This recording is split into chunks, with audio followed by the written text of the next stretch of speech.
and we will begin. Thank you, everybody. It's nice to see so many people. Vesta had many friends. Jai Baba, Jai Baba. welcome. We're going to begin today with a few offerings from Baba's family, from Vesta's family, a few words from Vesta herself that we are fortunate to have recordings of, and offerings of music and stories from our invited guests. And after those sharings, we will invite you to join in the Beloved God prayer with us and to share in a moment of silence with Baba's picture. Then we're going to open up the gathering for brief sharings from anyone and everyone who would like to tell stories. We do ask that you keep yourself muted for the first half of the gathering so we can all hear the program.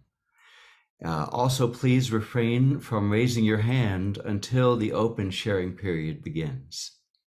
During the open sharing period, we'll ask you, and I'll read this piece again then, we'll ask you to use the reactions tab at the bottom of your screen to raise your hand and unmute yourself when we call on you.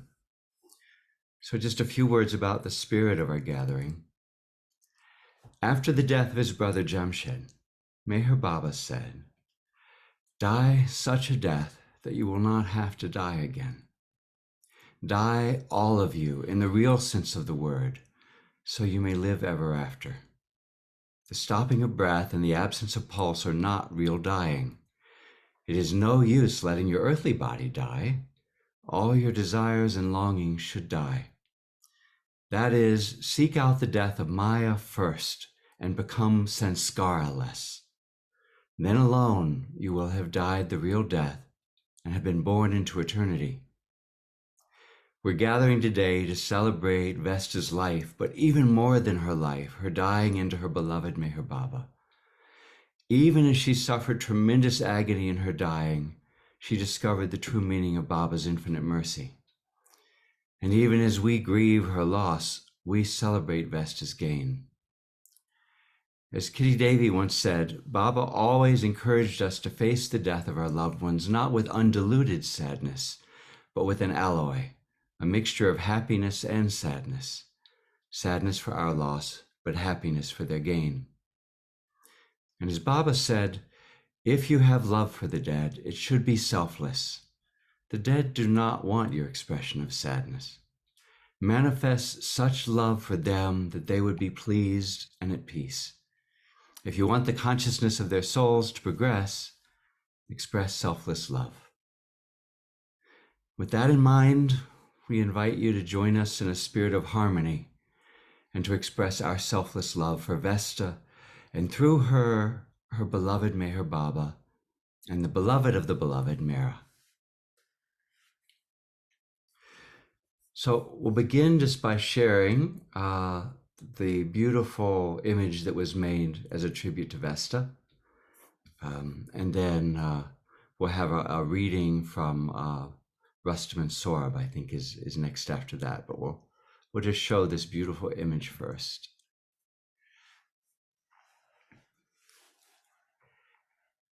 And for those of you who can't read it, I'll just read what it says around her picture and below.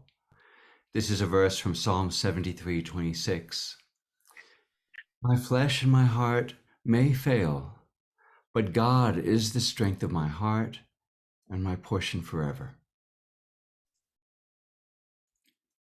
And then the words of beloved Meher Baba. To love God as he ought to be loved, we must live for God and die for God, knowing that the goal of life is to love God and find him as our own self. After thousands and thousands of dreams, we awaken. After thousands and thousands of births, we are born. This, the end, is only the beginning. Vesta, 1950 to 2023.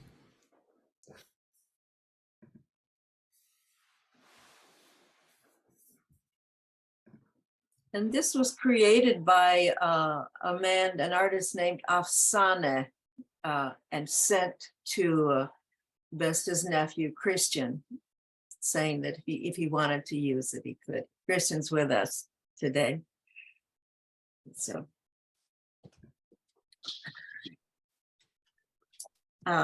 so shall I continue? Okay. Good morning. Day, Papa. We reached out to Baba's nephew, Sorab and Rustam, who with whom Vesta was in constant contact, I would say, when she was ill, and they sent this message for us to read. They said, "We heard from you and Paula about the memorial taking place for dear Vesta, since she recently went to Baba. We don't often attend memorials, but in this case, we wanted to share a note of appreciation. Despite the incredible suffering that she went through, she maintained her sense of humor throughout it. Her love for beloved Baba and her faith in him was 100%. As Baba said in his points of my wish, when you feel happy, think, Baba wants me to be happy. When you suffer, think, Baba wants me to suffer, which she did till the very end. We must all try to remain poised and accept Baba's will, come what may. For sure, we will say a prayer in beloved Baba's Samadhi. May his love, grace, and his sweet Nazar be always upon us all. Jai Meher Baba, in his love, Rustam and Sorab." So, Jai Baba. Betty, would you be willing to read that again? Oh, sure. Yeah, okay. We heard from Paula and then from you about the memorial taking place for dear Vesta, since she recently went to Baba.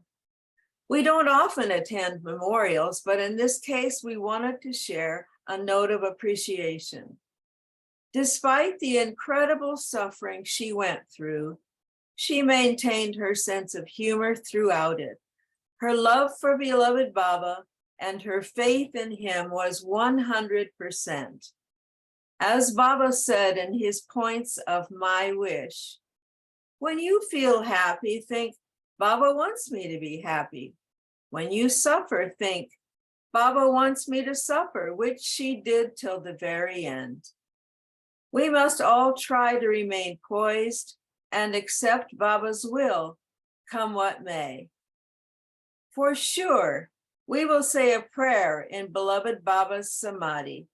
May his love, grace, and his sweet Nazar be always upon us all. Jai Meher Baba, in his love, Rustam and Sorab.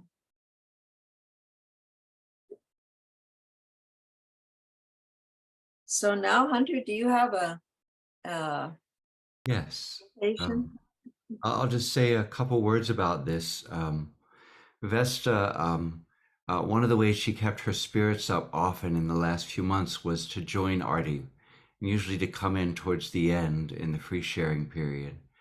This recording was made in the during the December 31st Artie. She had asked us to record her words whenever she would speak so that they could be written down, transcribed and written down. And this was one of the recordings made in which she speaks sort of her final wish for all of us in remembering her and loving Baba.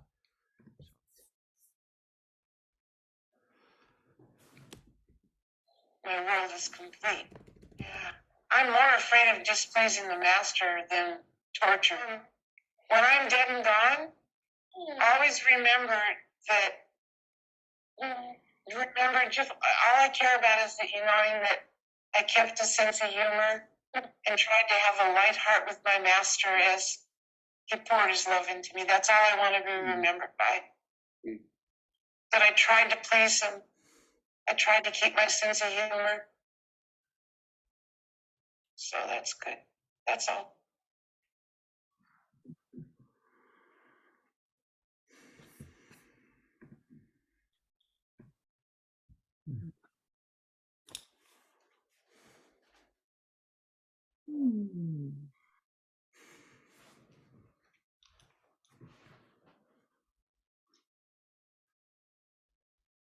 Well, now it's time to hear Christian, Vesta's nephew, who has been so stalwart. It's been just great knowing you and working with you. And I apologize. I'm not an emotional person, but I want to keep this short and sweet. Could I just, before you start, it's Bobby Yeah. Aaron, just to give you a hand for all that you did for Vesta. And it meant so much to her, of course, but to all of us who loved her and were suffering because we knew how much she was suffering. So thank you. Well, thank you. And I have a bigger thank you coming to all of you. It's a little story. About 8 months ago, my wife and I were in Santa Barbara. That's my aunt's favorite city. She lived there for years. And we went up to the Mission. And in the gift shop, there was some rose oil that had the the saint of Cancer on there. And we bought it and we brought it back down to LA and we gave it to her. And we never thought about it ever again. Then things took a turn for the worst, and I was down here just about once a week for 2.5 days. I would drive in right from work and then drive from here right back to Vegas into work every week. When she went to the hospital and then came home, I was emptying out all her belongings, and in the bottom of her hospital bag was all her belongings that emptied out of her purse, and it was the rose oil. And I took that, and I was actually kind of shocked because I didn't think that she ever really thought about it or believed in things like that, but it was really sweet. So while she was laying there every night, I would sit there and I would take the rose oil and make a cross on her head, and that was it. The night that she passed, around 10:50, the nurse that was here asked to go smoke a cigarette. And I said, sure, I'll go in there and keep an eye on her. I was finishing up something in the kitchen, and as soon as that door closed from the nurse going outside, I heard moaning. She was trying to get my attention. And then it just got louder and louder. So I dropped everything and ran into the bedroom. I took out the rose oil and I made a cross on her forehead. She stopped moaning. Within a minute, she had passed away. The only thing I could do was call one of my aunt's dearest friends, who you're going to hear from in a minute. And I would say for about 20 minutes, she was just saying prayers and talking to my aunt. And my aunt's one of the strongest people I ever knew, and one of the greatest influences in my life. So to know how much support that she got from the Baba community and how they actually saved her life in her early teens, 20s. They gave her hope, a purpose. Baba gave her hope and purpose, love, something that she wasn't used to. And I thank everyone for that, because without you, I don't think she would have been the person she was. So thank you.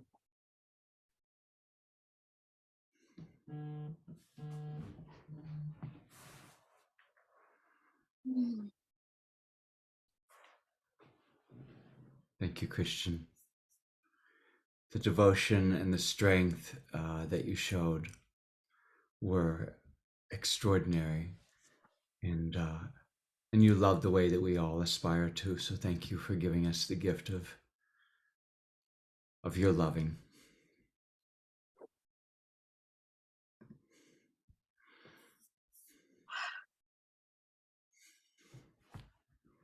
Well, so this is the second part of that. Should I do that? Please. So I think, Christian, we had tried to train you for a long time, right? Yeah. As to what to do, how to say Baba's name and all this. And it was perfect. Everything you did for Vesta was perfect. Oh God, it's gonna be hard to get through this. But anyway, that night I was at my grandson's basketball game. You know, the energy of a basketball game. And I had just come in. It was a late night and I had just come in. But what I do when I leave home is I leave the Meher Baba music stream on. And I unlocked my door and I opened it. And the song that came on immediately when I stepped in the front door was, "Do not stand at my grave and weep. I am not there. I do not sleep." And I thought, oh. And then just a few minutes later, Christian called. And it was, I think you had Gloria call. And so it was kind of, you know, in those moments, it's like, okay, what is this and what am I supposed to do kind of thing, you know? It's switching gears from somewhere to somewhere else. And so she, and you know, everyone was, there was a lot of sobbing going on and it was like, okay, what is this? And she said, she finally got out Vesta and Vesta passed. And I said, oh, okay, when? She said, now. And then I'm like, wait, what? And then she said prayers. It's like, oh, okay, yes, that's what I'm to do. I'm to say the prayers. So the prayers were said.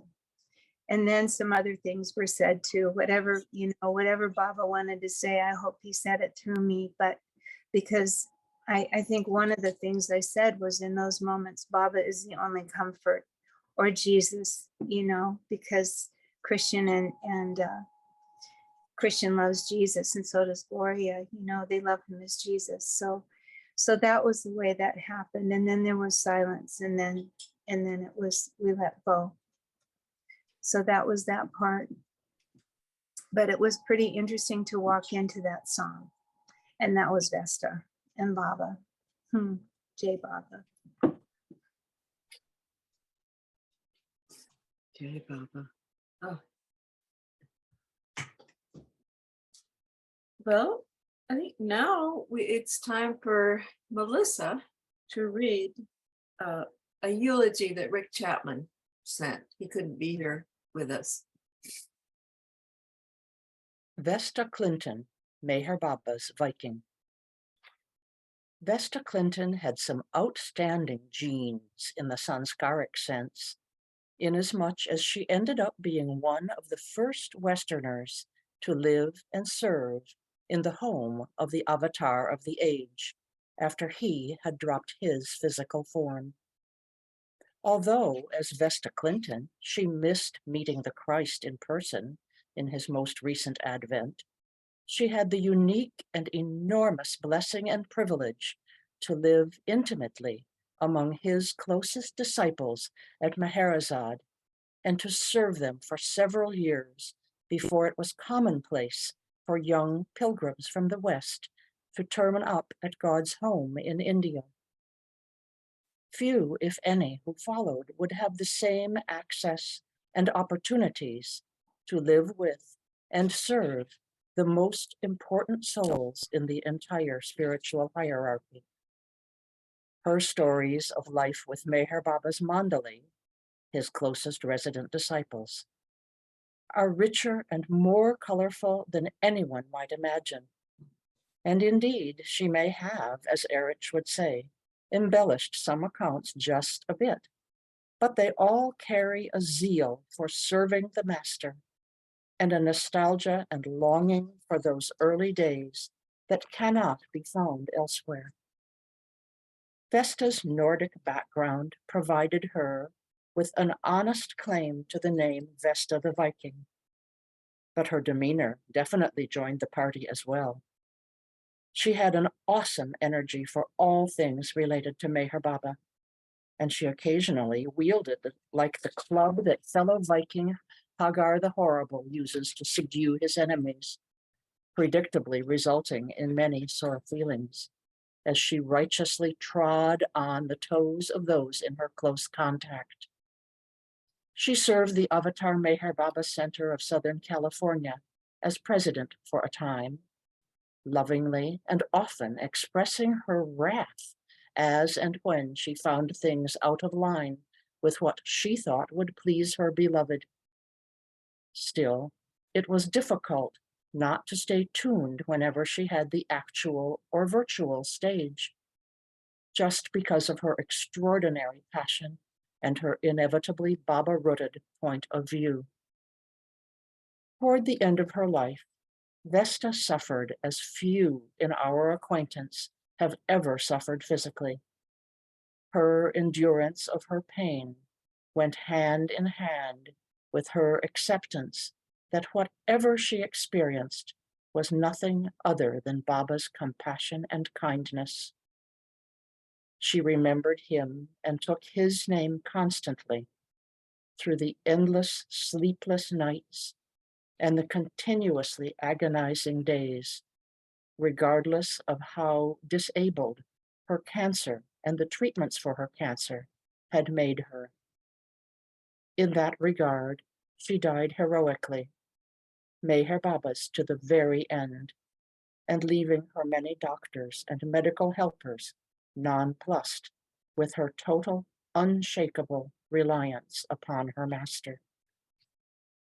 Dear Vesta, we bid you a fond farewell upon your closing out the account book of this lifetime, knowing without doubt that your love for Meher Baba and your service to his closest disciples will guarantee you a seat on his express train to reality in your next birth, a seat nestled among those closest to him in his next advent, a seat directly in front of him at his lotus feet. Amen. Avatar Meher Baba Ki Jai. Rick and Cheryl Chapman, February 4th, 2023.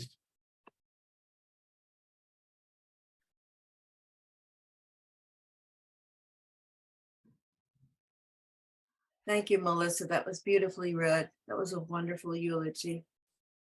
And now Hunter has something for us. So this is a recording, an audio recording with some photos that was made at what I believe was Vesta's last time to join one of the late night chats, and some things that she shared during that time.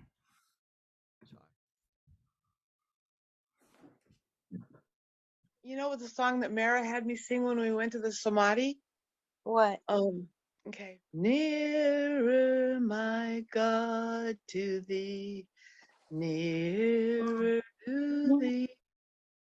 Anyway, sometimes when she was sick, and I would give her a straw and a cup of hot soup or something, and feed her, she'd say, will you sing your song for me again? And then I'd sing it and she'd say, will you sing it again? Yeah. So I'd sit and sing that song to her at her bedside. Oh, honey, do you mind one more time? 3 times, and then I think I'll feel better. And I'd sing it again. And then I don't know who found it, but she asked somebody to find the other verses to that song and to write it down. And it was Monty's handwriting. See, and I didn't understand the import of getting these things physically. I probably tossed it or didn't realize the import of that, so that people could see that the mandali relied on things of beauty that were about God, and they never let it go by when something struck them. And so if somebody would write it down, I'd love to have all the words again so I can sing it to myself with Mara.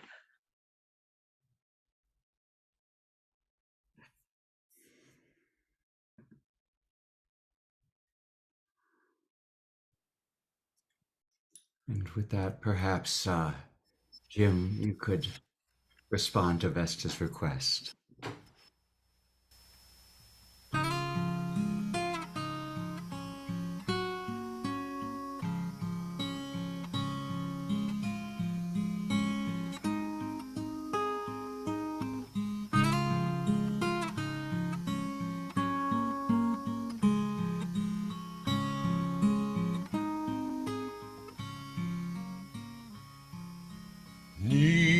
Nearer, my God, to thee, nearer to thee, even though it be a cross that raiseth me,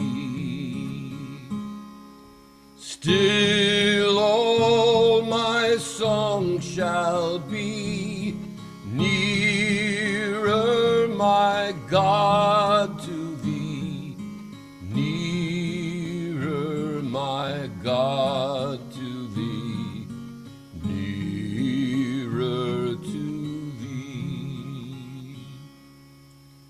Though like the wanderer, the sun gone down, darkness be over me, my rest a stone. Yet in my dreams I'd be nearer, my God, to thee, nearer, my God, to thee, nearer to thee.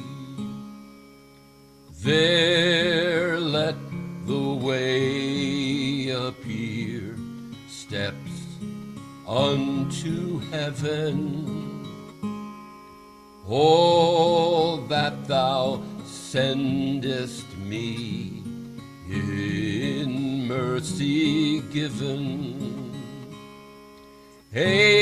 angels to beckon me nearer, my God, to thee, nearer, my God, to thee, nearer to thee. Then with my waking thoughts, bright with thy praise, out of my stony griefs Bethel I'll raise. So by my woes to be nearer, my God, to thee, nearer, my God, to thee, nearer to thee. Or if on joyful wing cleaving the sky, sun, moon, and stars forgot, upward I fly. Still all my song shall be nearer, my God, to thee, nearer, my God, to thee, nearer to thee, nearer to thee.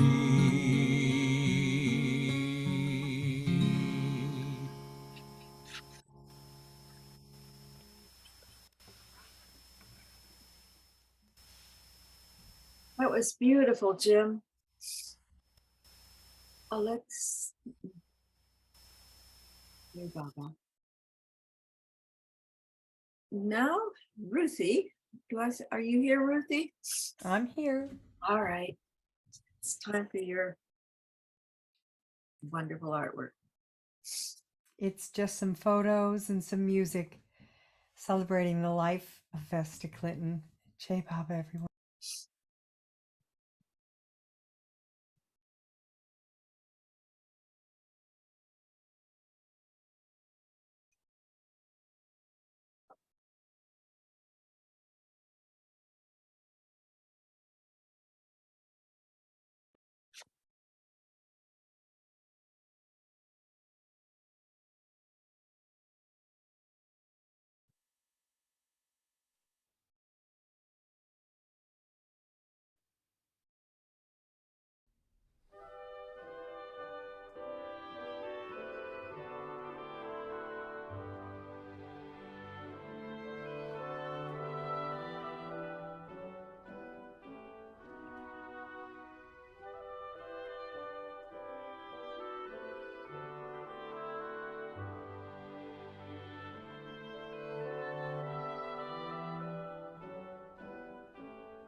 I'm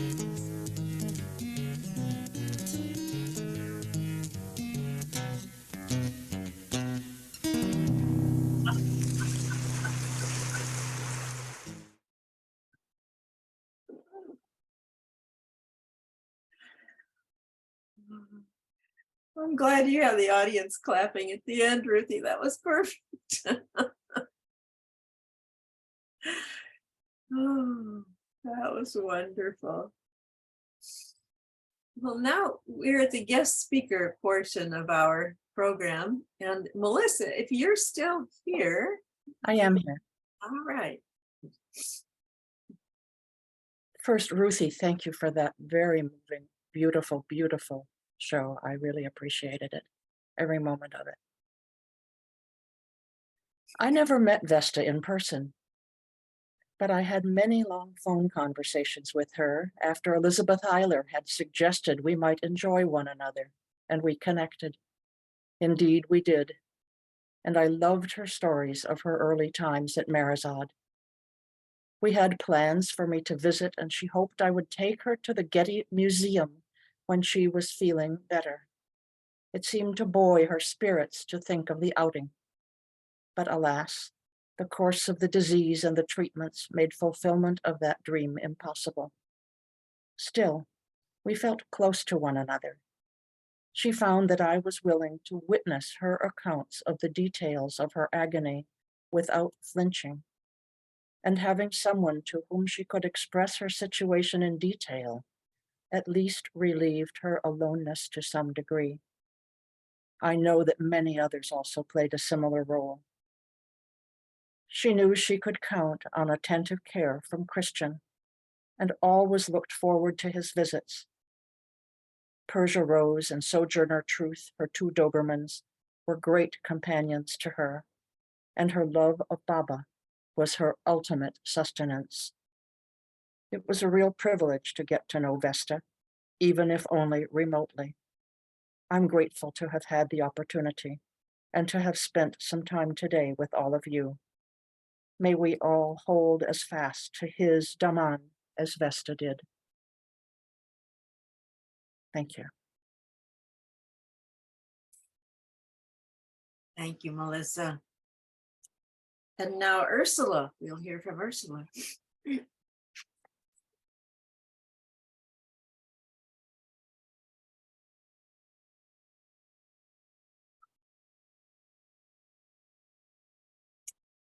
You're muted, Ursula.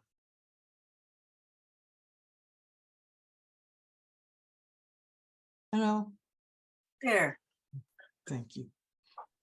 I never knew Vesta when she lived in India with the Mandli, because I only went in 1977 the first time, and I think she was no longer living there at that time.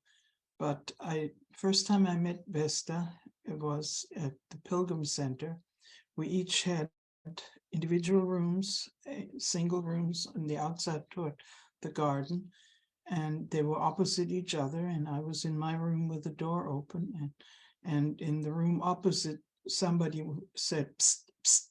And I looked over, and Vesta sat on the chair in her room, butt naked, completely naked. And I looked, and I was shocked, and she slapped her thighs, and she laughed. She thought it was the funniest thing in the world. And to me, this was actually a really fun way to get to know her, because she was outrageous, and I like outrageous people, and so we became friends immediately at that moment.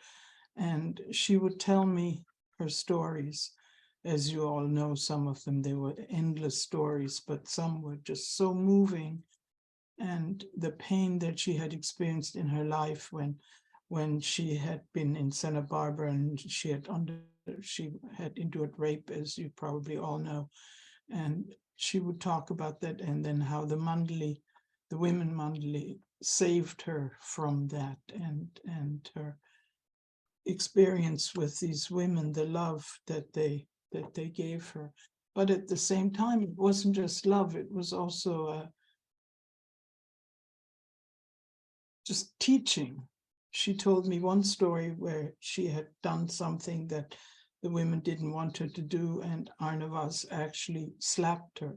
So the times that she lived in India with the women were very, very important, and just to her, that was her life. So then I didn't see her for many years, and I think when she was the president at the LA group, I might have gone down there at some point to visit with her. I don't really remember, but I do remember that the situation when she was the president of the LA group became very difficult, because the way she was a Virgo, and everything had to be just the right way, and especially with her training with the women monthly, it had to be Baba's way, and she saw things in the LA group and in the finances that she didn't like, and it caused a lot of upheaval, and Bao got involved and Don Stevens got involved, and it really pained her. I think she was really trying very hard to do the right thing, and it caused sort of a rift between her and the LA group, and that was kind of sad. But then the next time I saw her is when we put a meeting together up here with regards to the current situation of Sufism reoriented and how it related to the Baba group. And she came up for that, and she stayed with my friend Alexandra, and she brought Persia Rose with her. And she, at the meeting, and it's all on YouTube if you want to see it, she gave a really inspiring talk about how Adi felt about the current leadership of Sufism, this Dr. Mackay, and it was really important to have her there and to have her tell her experience that she knew from India and firsthand from the Mandli. And the next time I met her, I went down to stay with her with my son Eric. Vesta had a thing for Eric, and we're never really quite sure why, but she absolutely loved my son Eric, and they would spend hours together on the telephone, and they would write to each other and text and email and send things. And I think it had to do with that Eric was always very special to Mera, and I think this is probably why Vesta liked him so much. And the two of us, we stayed with her, and she wasn't sick yet that we knew, but maybe she was and we didn't know. But she had a hard time sort of getting around her house and doing things. And so all Eric did was clean the pool and pick up the dog poop, and I did the dishes, we cooked, and it was fun. And Eric really loved her. He doesn't have many experiences with Baba people that relate to him on a Baba level. He's a deep Baba lover, but he doesn't have that many Baba friends. And so Vesta was really special to him, and we had a fun time. And of course, she can tell stories like no one else, and we would sit and listen to her stories. And then that's the last time I saw her, but after that we spent hours and hours and hours on the telephone when she was ill, and we would laugh and we would cry, and she would send emails and we would call each other. And another fun thing about Eric that was so sweet was when Persia Rose had to be put to sleep, Eric found a place where you send a photo and they make a pillow out of it. And so he got a photo from Facebook, a beautiful photo of Persia Rose where she had a bow in her hair, and he had a pillow made for Vesta. And that pillow, I think she went with her to the hospital and all that. And then later he asked Christian to give that pillow to Sojourner. So that was sweet. And I just don't know anyone who suffered quite like her. There's certain Baba people that have undergone enormous amount of suffering. And Vesta was one of my friend Robert Dreyfus was another that just is unbelievable, the suffering that they endured and the love they had for Baba. So, and that's really all that I can share. Thank you. Thank you, Ursula. Let's see. Jaco was supposed to attend at this point, but he can't get through. I've tried to talk him to something about his, so he sends much love to his friends here. Jaco was one of the early friends of Vesta at Marabad, Narazai. So love from Jaco. And Elisa's next.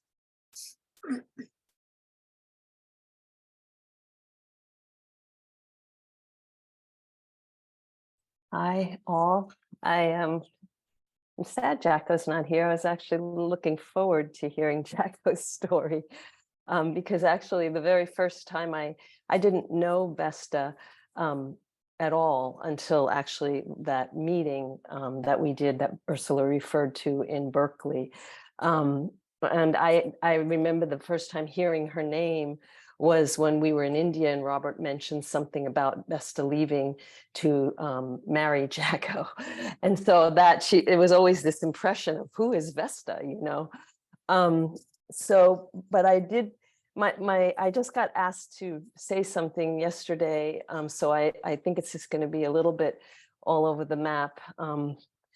So because Vesta had such a deep impression on me in so many ways, I think because the first time she came into my life was when I found myself in the middle of this event happening in Berkeley, which Ursula said so somewhat calmly, but it was actually a very big shaking in my life. And somehow Baba sort of put me in the middle of that as some sort of facilitator of this huge meeting, which I didn't even know anything about when I first stepped into it.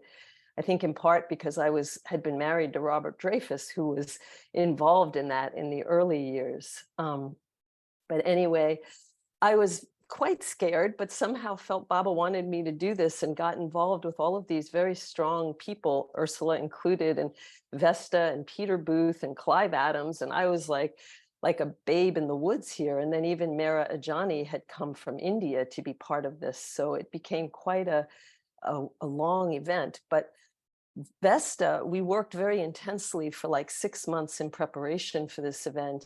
And my first connection with Vesta was just her abominable spirit. I mean, I had always heard things about Vesta, and I had heard some stuff about the LA group and her being a warrior woman. And I loved that Rick Chapman's Hagar the Horrible with the thing, because I felt like that was kind of the energy she had. She had this fierce devotion to Baba, and she was such a defender of the underdog and was not afraid to speak what she truly felt. And I just admired that so much. And somehow or another, I think because I was doing what I did, she somehow saw me as a courageous person, which I didn't really see myself as particularly.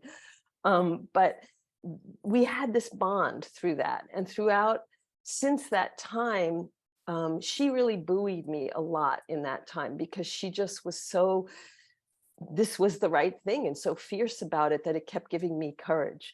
So I felt like I got some courage from Vesta, and she was always a role model to me about courage and speaking your truth. And her energy was so stimulating and energizing and sometimes intimidating and hard, but just so damn authentic. And being a New Yorker for me was like, you know, to find a Baba lover that was willing to be that freaking authentic. War Baba was just like, you know, the bright side of this New York energy that people would always say, you know, you're too much, you're too, you know, and she just would wield that with so much love and power. So then I didn't really have much contact with her for some years after that, but she would always, we would always sort of like, once in a while she'd send me a text or I would send her a text. We just had this, I didn't have like a friendship with her. Like we weren't in each other's lives, but we just had this like sister bond. But the time that I think that I really want to share today was when I really think I just had so much love for Vesta was I was in the middle of like this Facebook. I had a lot of relationship with Vesta over Facebook, really, truly. I loved her humor, and I love whenever anything was happening in the world, I could always count on Vesta to put something up that would buoy me up and lift my spirits and make me laugh, you know. But one time I was in this Facebook I get drawn into these horrible conversations where I was trying to defend, it was something about women and men, and I was really trying to sort of hold my ground. And all these men kept coming in and attacking me, and I was trying to speak about male privilege and, you know, anyway, and there was a couple of other women involved, and they'd started peeling off, and somehow I was hanging in there with all these different men coming in and sort of attacking me. And I was so like frightened by it. And then all of a sudden, it was just like Vesta came in. I mean, my experience of this was so beautiful because it was just like, she just came in with her energy and her protection. And she just like lifted me up, and she supported me 100. Like I never felt anybody have my back the way I would felt that Vesta had it. She came in, she supported me 100%. And then she kind of like took me and put me behind her, and she just went at these guys full bore. And I felt so like, oh, it was such a beautiful thing. And I felt so much love for her. And since then, that was sort of the thing that sort of just connected me to her. So I just want to say that I will miss Vesta in so many ways, but I feel like I think the thing that I will miss the most is her protective energy. I mean, I just always felt this sense that, you know, Vesta was there on the front line and really willing to fight the fight in a way that I've never met anybody, but with so much love and so much compassion and so much devotion, that she will forever be a role model for me in that. And her willingness to just pop you between the eyes, like without any like boom, you know, she was going to impact you one way or another. That's for sure. Her authenticity, her love, her conviction, her dedication. And the thing that just came to me as I was listening to Rick's eulogy, which was so beautiful, was that, you know, Vesta did step on some toes, and she did, you know, come on really strong with her, you know, what she believed was right. But, you know, the truth is she lived that at the end. She lived those words. And, you know, what she suffered and what she went through, she really showed all of us, you know, what it means to really like live the truth of Baba's words. And I only pray with all my heart that if I ever have to face anything like that, that I will be able to even do a shadow of that. So Godspeed and happy trails to you, Vesta. I have no doubt you will be sitting close to him the next time. Jai Baba. Thanks, Elisa. That was a wonderful little I have Jaco on the line here. I put him on a speaker. So yeah, let me know if you can hear him all right. Go ahead, Yes. Jaco. All right, well, Jai Bob, everybody. Am I being heard? Yes. Yeah, yes, no? Yeah. Okay, so I had written something out, and I'll just say that this is my memory of Vesta. One day as I entered the trust compound one afternoon, I spotted a large forlorn mass in a muumuu draped over the wooden couch bench in front of Adi's office. My first thought was, my, look what the cat dragged in. Well, it turned out to be a diamond in the rough, at least 101 carat. I don't know where she stayed at first. Could have been at the Dowlett or Mare Colony. Maybe some of you remember. Because of, because of her background as an ER nurse, it wasn't long before she was cycling out to Marizad every day to work with Dr. Gohair. And it wasn't long before that she was living at Pop's bungalow with Lindsay, who also worked at Marizad. And it wasn't long before that she began spending many nights and days at Marizad with the women. As I recall how that came about was she used to get hassled by a couple of young guys when passing through Shindi Nala, close to the turnoff of the main road towards Pimplegal Mirza. She used to go on bicycle back and forth. And correct me if you know differently, my memory's a little foggy. I think it was on her way back from Mirzad one evening to Nagar when these guys were particularly threatening. I believe one of them came at her with a big stick. Well, that was a mistake. She got off her bike, and when he came within range, she broke her wrist on his jaw. Those guys all went flying. They ran like hell. But she was seriously injured, so she rode back to Mirzad for Goher to minister to her wrist. So they kept her for the night, and the rest is history.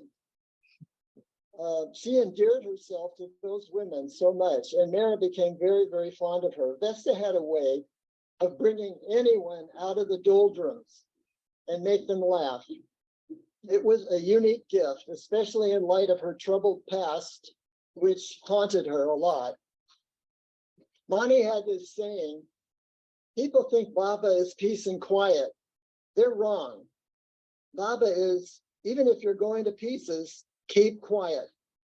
Well, Vesta took that to another level. She could blurt out something outlandish remark, which would crack everybody up. So that was a special talent of hers. No matter what she was suffering inside, you would never know it. Over the years, we got to know each other. She'd stop by the trust compound and we'd share our days. Those were sweet times. We had a lot in common, especially our raunchy senses of humor. And in that environment of Baba's love, we grew to love each other.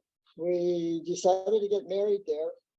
I think it was an epidemic because at the same time, David and Sheila were getting married and Ted and Janet.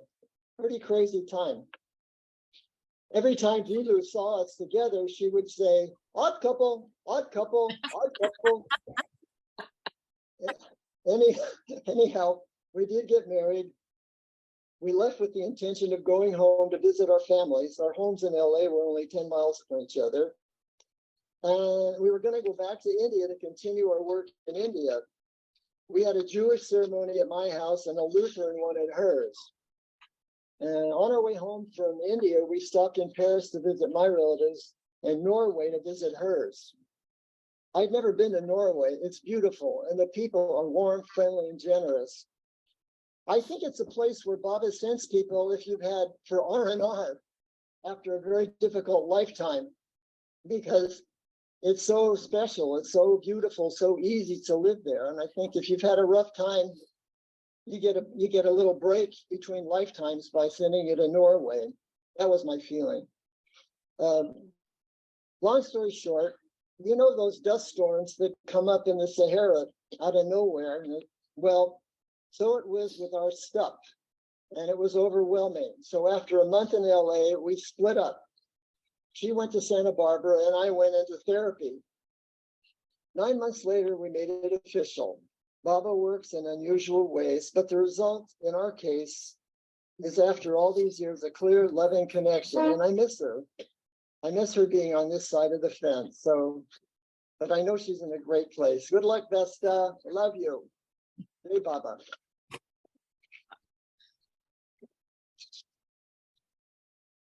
That's it, Christian. Perfect. Thank you. You're welcome. Hey, Baba.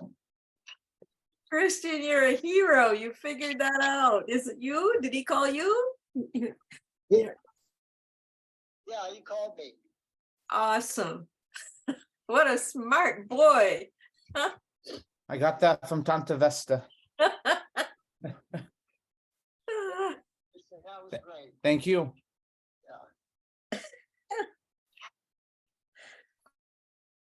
Well, moving right along, we have Alexandra now. I think it's me. Oh, we updated it a bit. You're next after Alexandra. We can share, right?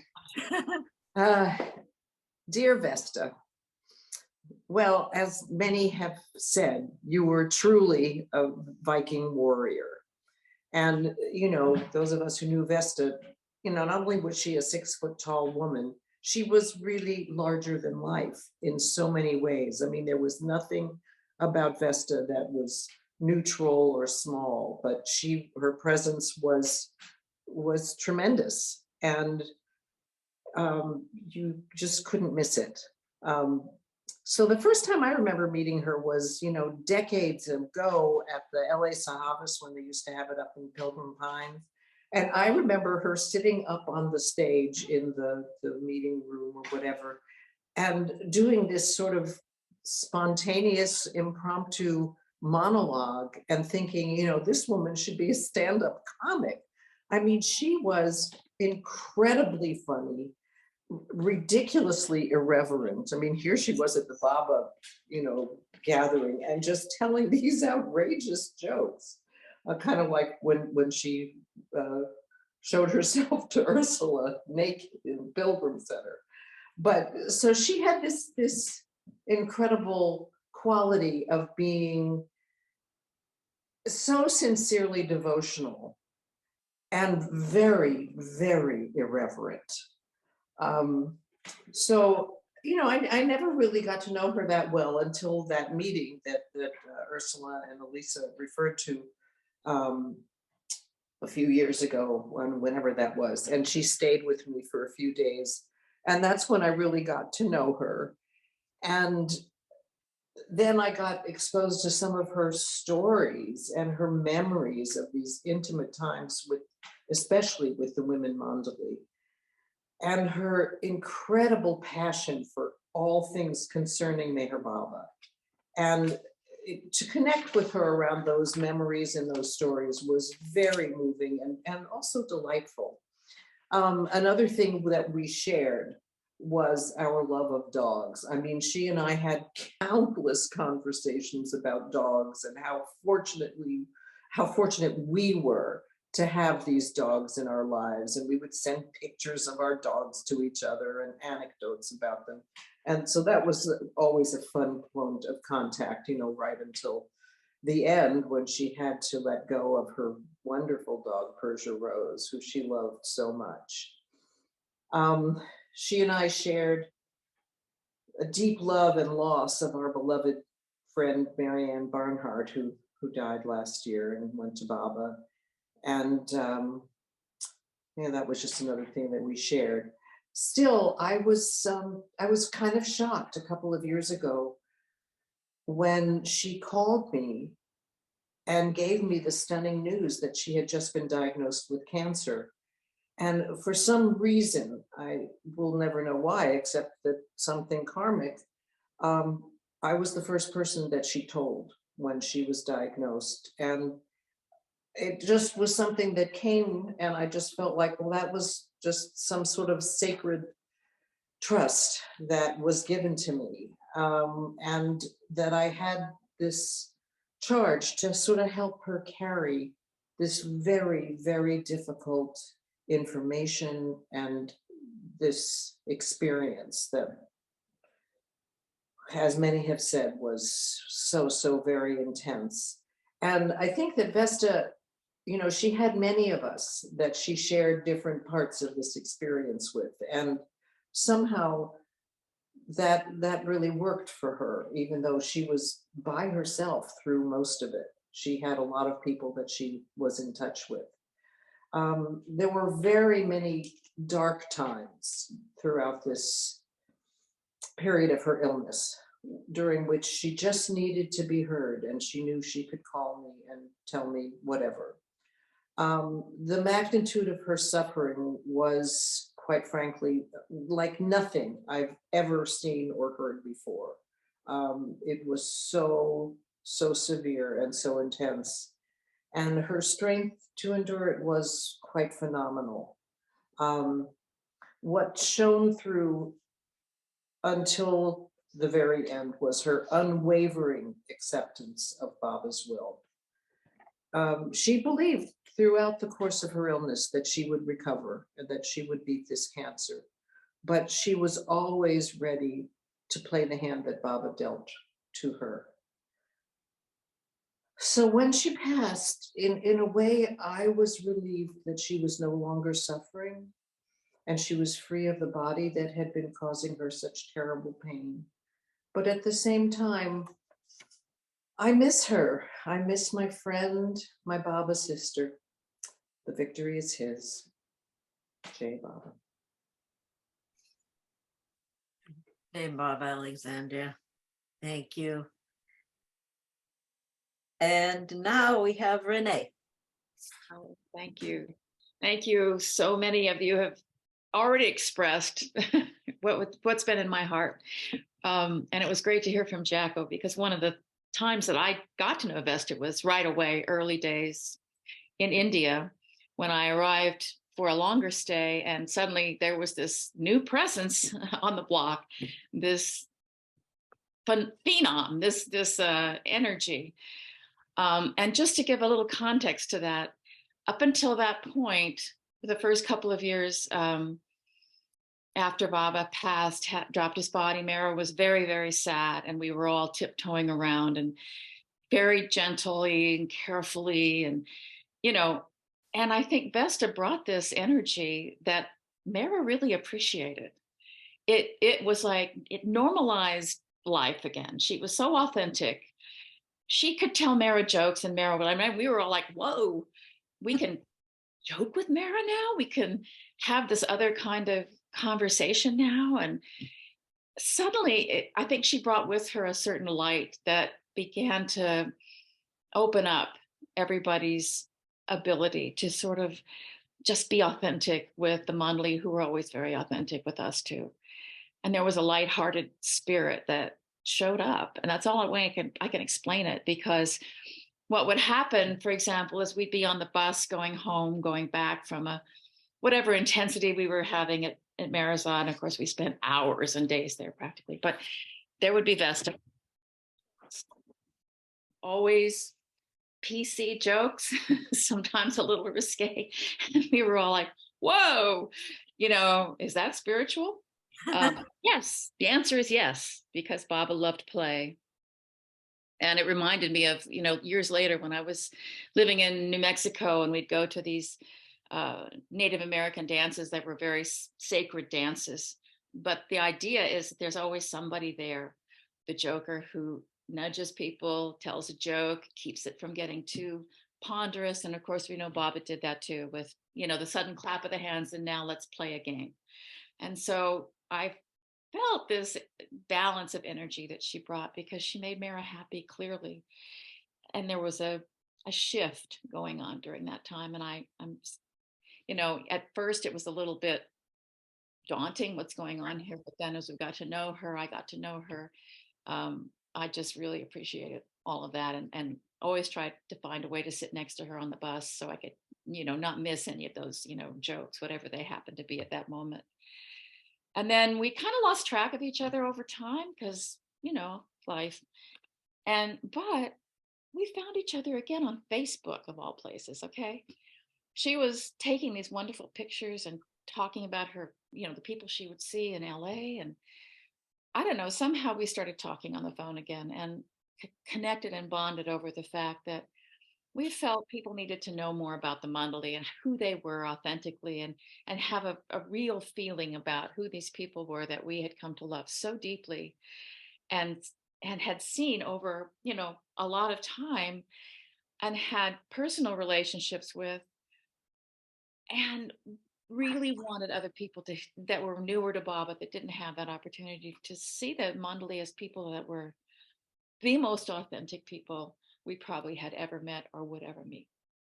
That they were not pie in the sky, on a cloud people, but real people, maybe the most real people that we had the privilege to meet. And so we had these long conversations about our, love and feelings for them, and how Baba used that authenticity and their beings for his work. And then from that started coming the stories.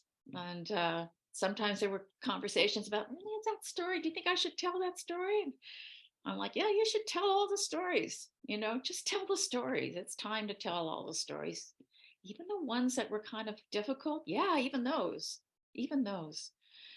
This is that time. when we need to share all of our stories, if we can.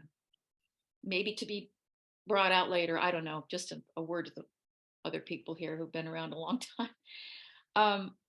So that, then of course, then she became ill. And again, with many of you here, I had, long conversations with her. At various times she would call needing, just needing to talk or just needing to get her mind off it. And I felt so privileged to be able to be there and to know, that Rustum and Sohrab and Bob Aarons and Ursula and Alexandra and other people were able to be there to help her through that time. And I'm so grateful to have, and my image, of course, still is us on the bus telling jokes. I will forever remember that. And visiting her at Pop's house, where she, in fact, frankly, she helped me through a rather difficult physical thing at one point, her and Lindsay. Those intimate times were so special to her and to me, and we were able to just reminisce about it. And so thank you all for your love for her, and thank you, Vesta, for being here with, and I know Vesta is enjoying this party. Jai Baba. Jai Baba, Renee, thank you. And Paula now.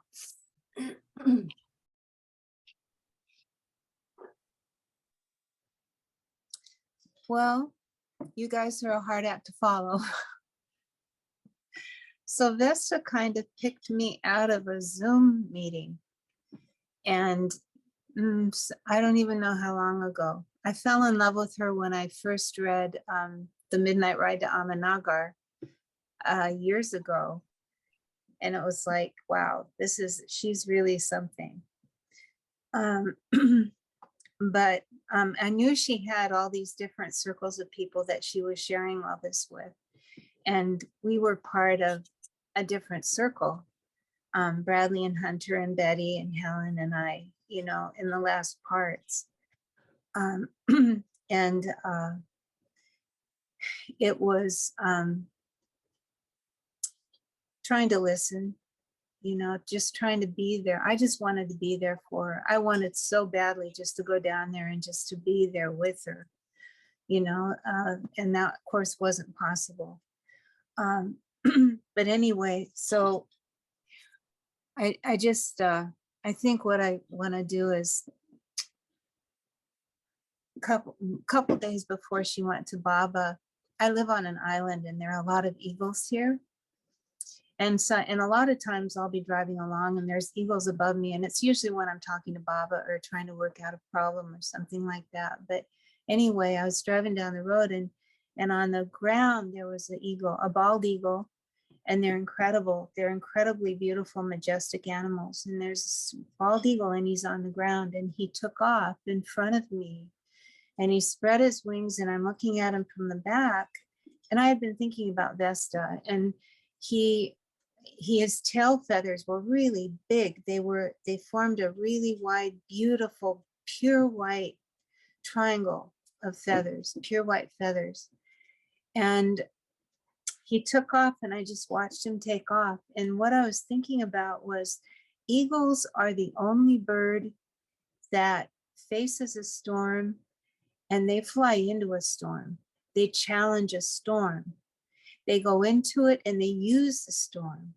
They use every part of the storm to go higher and higher and higher. And they can't do that without a storm. And so that's what they do. And that's what I was thinking about with Vesta. It's like, and then they get above the storm into a clear, calm space. So that's what Vesta did. So that was just one thing I wanted to say, because that's, there was so much, there's so much to say about her, about how she strove. I mean, there was this incredible striving for balance and harmony and just working with whatever was thrown at her. And there was so much thrown at her at the last. It was really, really hard. And she just kept at it, the best way she could.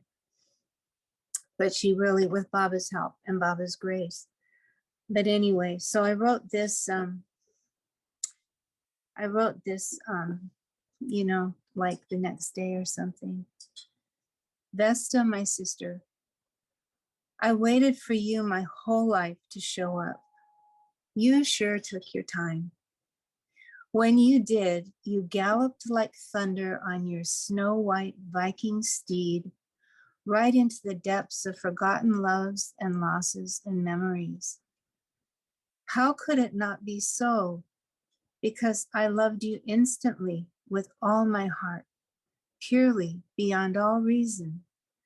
My mind looked and said, what? My heart felt and received and said, yes. And that, my dears, is the power of Meher Baba's love. Jai Baba. Beautiful, Paula. And now Rainey. Rainey has her memories and songs. Hi, everybody. Good morning.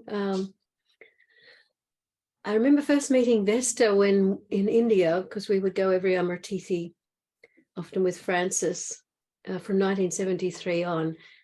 And I think it was 1975 when I first saw this incredible, beautiful, stunningly beautiful 6-foot woman with skin like you wouldn't believe, like radiant, olive, orangey, beige skin and blonde hair on the hot seat, talking to Erich about how she came over. And as I remember it anyway, and of course, the thing with memories is, and our differences in hearing each other's stories and where we were when we heard what, along with them go confabulation over the years, because with Baba, we're incredibly emotionally involved from our hearts with these stories. And so, as Mani used to say, if you can't embellish a story, what is the point in telling it? So, as I remember, she was there with Heather, and they had somehow linked up through the Montessori school. And that is how she actually got the address. But whether that's true or not, or whether I'm muddling it with Heather's story, I can't remember. But that's when I met these people.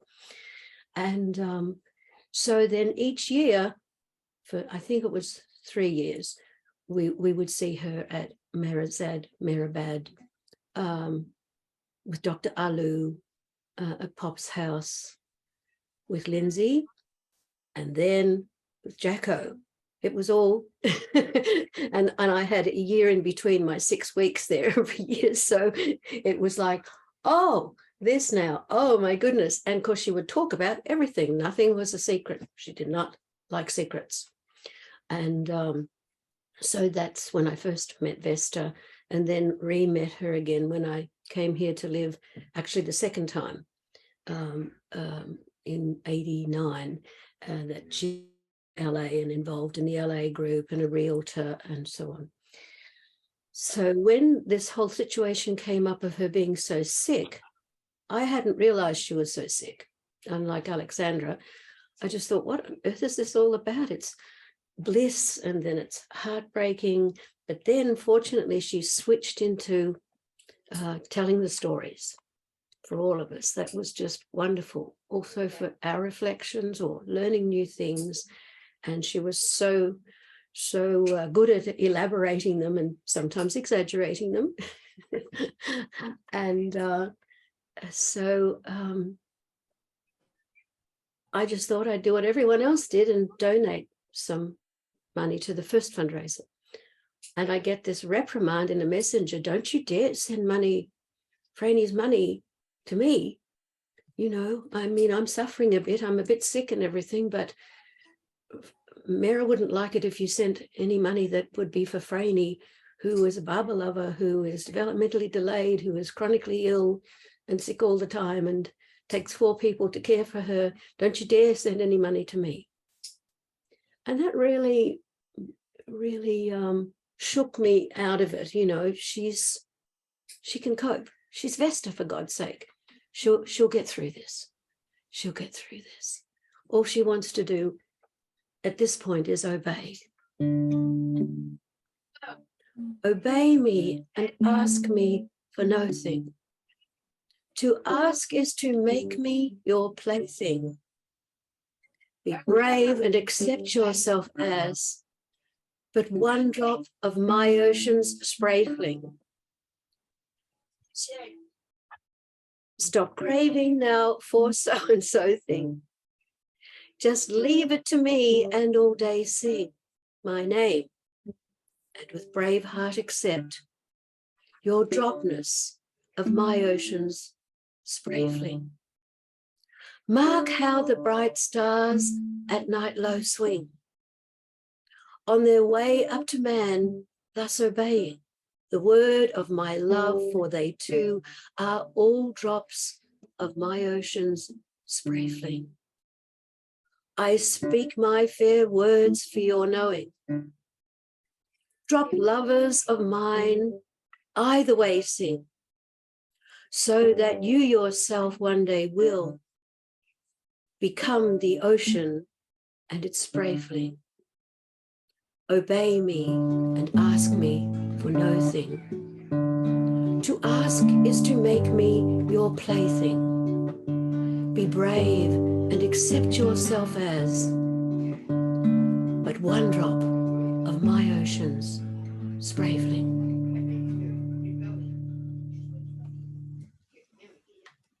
Jai Baba. Wow. Happy trails, Vesta. Are you going to sing it now, Rainey? You spoke it now. Would you care to sing it? Well, if you're brave enough to listen to bronchitis, Absolutely. I'll miss a few notes here and there. Obey me and ask me for no thing. To ask is to make me your plaything. Be brave and accept yourself as just one drop of my ocean spray fling. Stop craving now for so and so thing. Just leave it to me and all day sing my name, and with brave heart accept your dropness of my ocean spray fling. Mark how the bright stars at night low swing, on their way up to man, so ping the word of my love, for they too are all drops of my ocean spray fling. I speak my fair words for your knowing. Drop lovers of mine, I always sing, so that you yourself one day will become the ocean and its spray fling. So obey me and ask me for no thing. To ask is to make me your plaything. Be brave and accept yourself as but one drop of my ocean's spray fling. There you go. Yes. Good call. That was great, Rainey. I'm glad you said it. Oh, she would have had a good laugh about that. I like the way Franny tried to join in at the beginning. Michelle Schaefer, who couldn't be here today, she sent something that Bradley is going to read, and then we want to play the song that Michelle sent for Vesta. So we'll play that after this, and then we'll do the Beloved God prayer. Great. So this is from Michelle Schaefer. Jai Baba, everyone. Vesta had a talent for adopting sisters, and in the last few years of her life, I was fortunate enough to be one. Those of you here all know of her courage, intelligence, and outspoken wit, but most of all, undying desire to please her beloved. She was there for me 100%, guiding me through a most difficult health challenge as she faced her own. She told me in no uncertain terms I had to gather all the power and strength to face what she called a cellular imbalance. No garlic face, Be a warrior goddess. Dr. Gohier would say, take the medicine. I am forever grateful to my Viking sister for her friendship, strength, and example that I will carry with me for the rest of my days. Thank you, Baba, from Michelle Schaefer. And this is a song that Michelle has put together. God alone is real. We're part of the illusion deal. Drops in the ocean veiled in this life. We are holding on. Hope our love stays strong. Living in a dream one day we'll wake up from. God alone is real. Is that what you feel? Are you hanging on to his demand? Do you know it's just a game? All the veils will be lifted one day. Yeah, the veils will be lifted one day. God alone is real. We're just part of that deal. Drops in the ocean, feeling separate again. One day you realize he's your one true friend. God alone is real.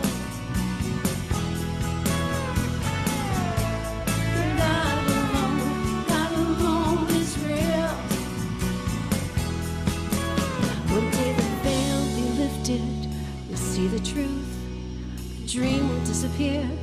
You won't even know you were here. God alone is real. Oh, Baba, God alone is real. You're just an attribute, a point of view.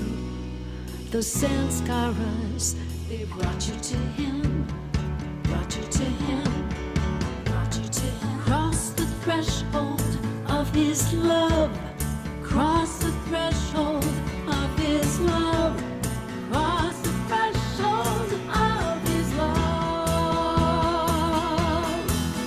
How fortunate you are to know that alone is real. God alone is real. God alone is real.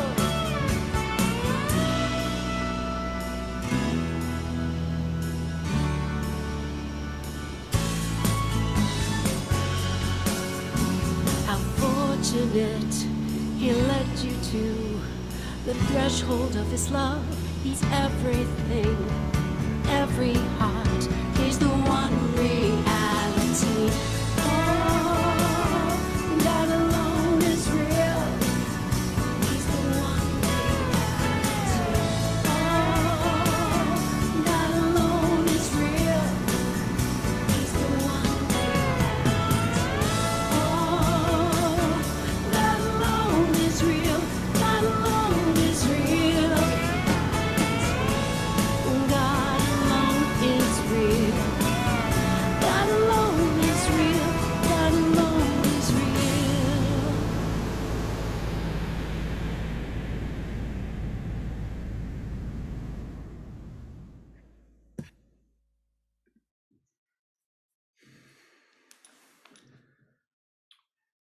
Beloved God, help us all to love you more and more and more and more and still yet more, till we become worthy of union with you, and help us all to hold fast to Baba's Dhamma till the very end.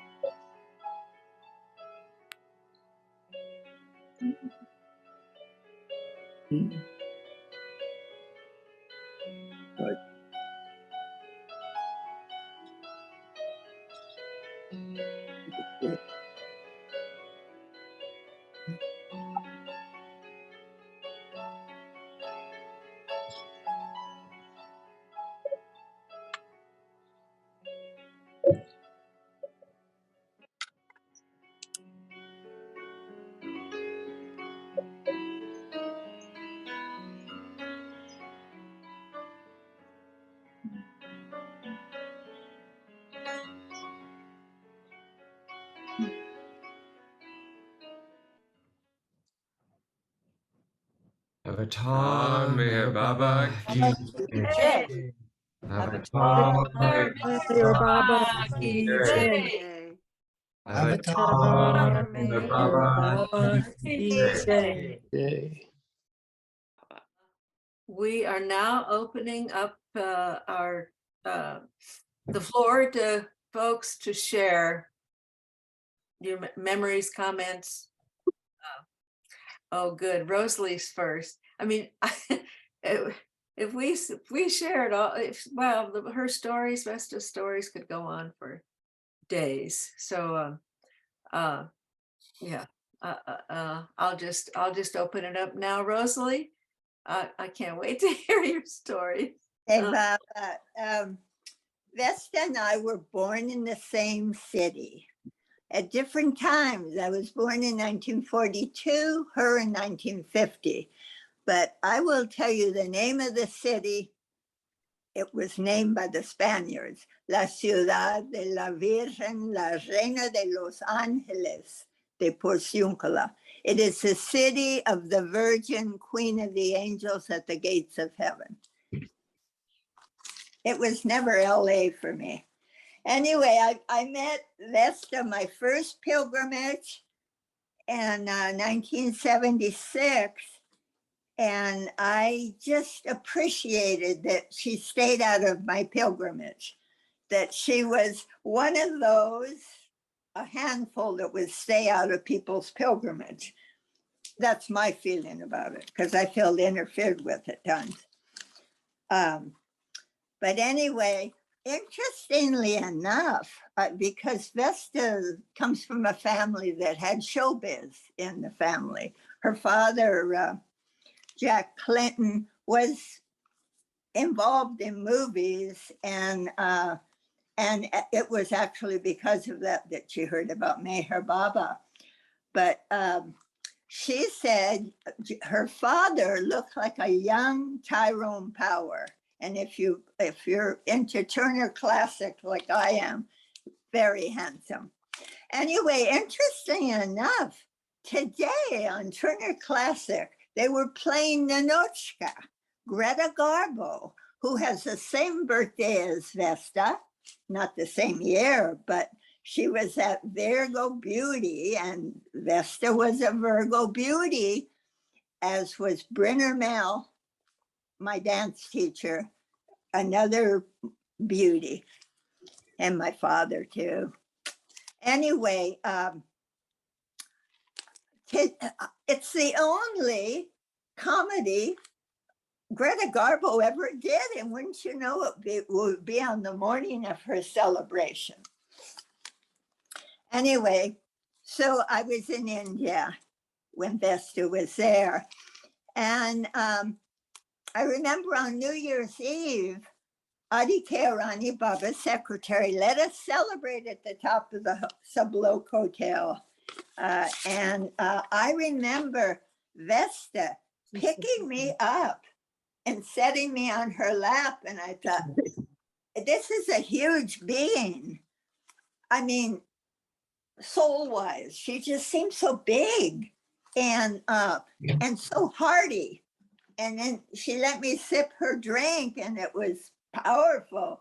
And her laugh was powerful too. I love that about Vesta. She didn't hold back. I was with Vesta. It's spotty times in my life, but I was with her on New Year's Eve of 2000, going into 2002. And she was staying with Marnouche and Carrie and little Mara McPherson. And she was staying in their garage. I mean, it was attached to the house. And she had to go away for some reason. And she asked me if I'd take care of her dogs. I guess it was Persian Rose. I don't remember the names. But I had to sleep with the dogs. I guess I didn't have to, but she slept with the dogs, I guess. And I thought, well, if they don't bite me, I'll sleep with them. Anyway, I remember that. And I also remember her giving me feathers from her parrots who she named Gani and Gohair. She loved animals. And on New Year's Eve, she got this tequila from Trader Joe's. Sorry. I'd never had tequila, although I'm from East Los Angeles, but I'd never had it. And it was the most glorious tequila. I can't believe it was just a bottled thing. I felt like my whole insides were being massaged. Anyway, Vesta Clinton, the suffering, I remembered she was turning 70 and I have to get in touch with Vesta. She's 70 years old. And of course, then I found out, that's when she found out the news about the stage 4. And I will sing 2 lines from a ghazal by Jigger that I love that says it. Hamko mitasake, hamko mitasake, zamane medam nahi, dam nahi. The world does not have the strength to destroy me. Hamse zamane khuda hai, hamse zamane khuda hai, zamane se hum nahi, hum nahi. The world is for me. I am not for the world. The world is for me. I am not for the world. And that just reminds me of Vesta, because kind of like a Greta Garbo, she was in a class by herself. I mean, Greta Garbo left Hollywood at the peak of her career. She just like boom left, and Vesta just kind of boom left after a whole lot of suffering. I was in India when Vesta was going to marry Jaco Caraco. They were 2 of the early helpers for the Mandalay, and her parents came, and Jack Clinton and Denora Clinton, and I was so happy for her. And Mara just showered these people, especially Denora, with so much love, and I thought, oh, I wish I could get my parents over. Anyway, one day, Jack Small, who you might know, Virginia and Jack Small, Virginia had made a cake up for Jack Small, a birthday cake. Maybe he thought he could slither into the tea time. But anyway, it was the same birthday as Denora Clinton, Vesta's mother, who, so anyway, Mara slips into the kitchen and the cake says, "Happy birthday, Jack. Happy birthday, Jack." And she slid off the Jack and she brought it out to celebrate Denora's birthday. That's how much Mara loved Vesta Clinton.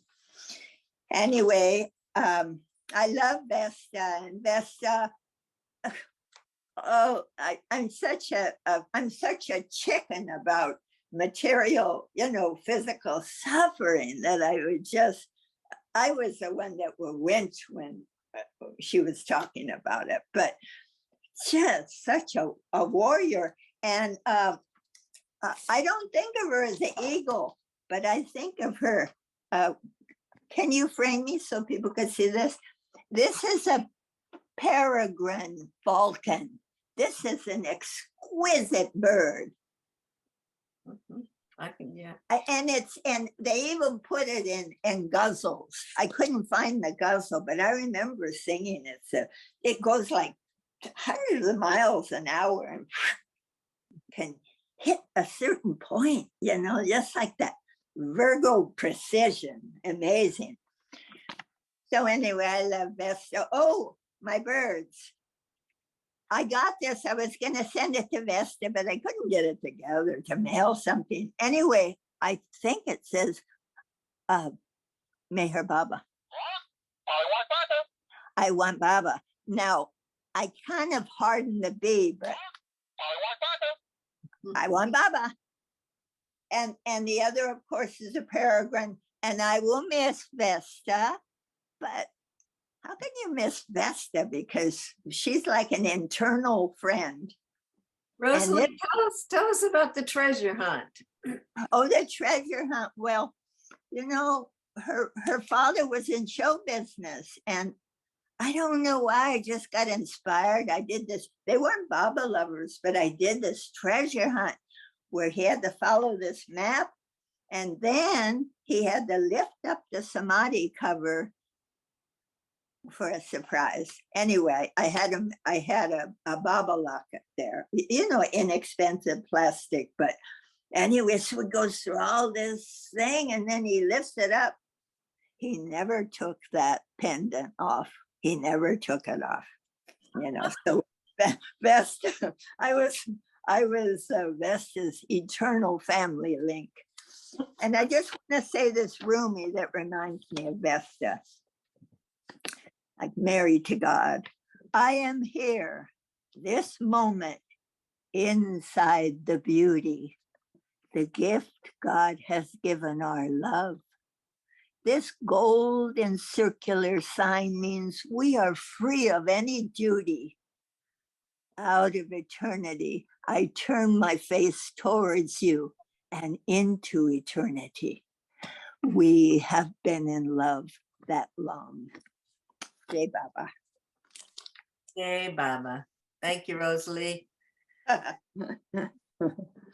Marcia. Thank you, everybody.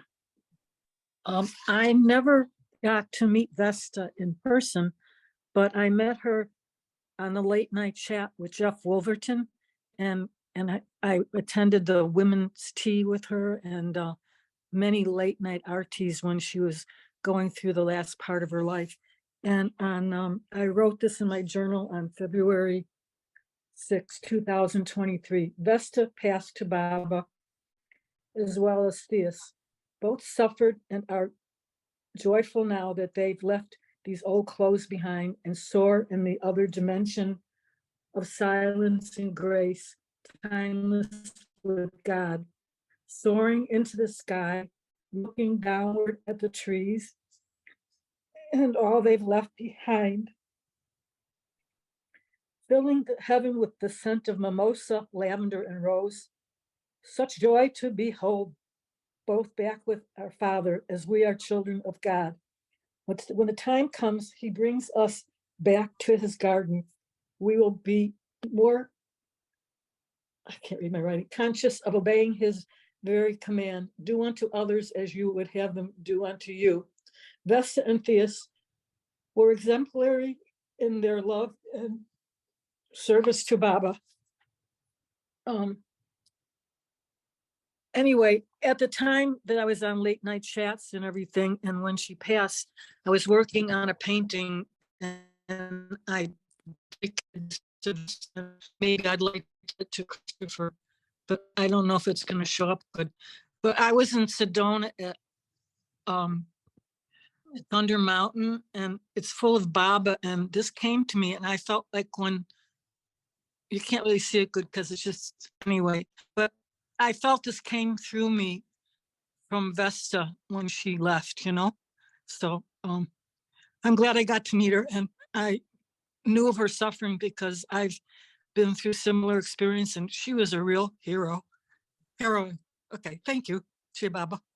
Hey, thanks, Marcia. That was beautiful, that painting. We could see it. Irene. Jai Baba, everyone. Boy, what a beautiful memorial. When I woke up this morning, I felt gloomy, and I really felt Vesta saying, "Stop being gloomy. This is my celebration." So it was really special to hear that. So I'll just share a few little glimpses of my relationship with Vesta. I actually met her at my first Baba meeting in 1980, and we became friends, and we were so different. I mean, I was really shy and quiet and never wanted to rock the boat. And Vesta was bold and outrageous and would be, you know, real edgy. And I loved that about her. It kind of gave me freedom to be, you know, to do anything, to say anything and be inappropriate. And so I just really adored that about her. And so this was in Santa Barbara, and she had a Doberman Pinscher then too. It was I don't know if it was her first one, but it was after she came back from India. And her name was Rainbow. She was a beautiful brown Doberman Pinscher. And Vesta at the time lived in an apartment. And oh my God, one day we went out, we were doing some things out and about, and we came back. Rainbow had gotten into the garbage and just, you know how dogs do that sometimes. They spread the garbage all over the place. And when Vesta and I walked in the apartment, Vesta kind of, you could tell she was like play acting, but she was acting like, oh my God, and, you know, reprimanding Rainbow, but she did it with such fun. She was just fun about it. And I just really love that about her. And for some reason, Nurse Vesta would come up for me in the early days. Like she would just give me little lectures, like, oh, and this is how you floss, and this is how you keep your cuticles down. It was really kind of funny. And then Sweet Vesta really, when Cliff and I got married in 1981, it was a very small wedding, like 12 people. That, and Vesta came over early in the morning and she French braided my hair all fancy, and she had special dried roses from Mara's garden, and she would tell me how she got the roses and how special they are, and she just loved me. It was like a love feast, and she loved my husband. I mean, she never called him Cliff, she always called him Cliffy, you know. And she, you know, it was very, very sweet. It made it a very, very special day. And we kind of lost touch after a while. Cliff and I had babies. We moved up north. But when I heard that she had, I don't want to say cancer, because she always would call it, I forgot what she would call it. But cellular imbalance. Yeah, cellular imbalance.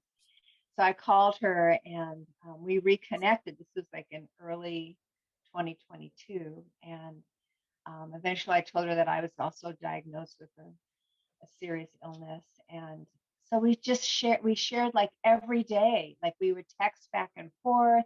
We would talk on the phone. She would tell me stories about the Mondali, which I was so dumb in the early days. I wish that I would have known. I would have like drilled her for all those stories.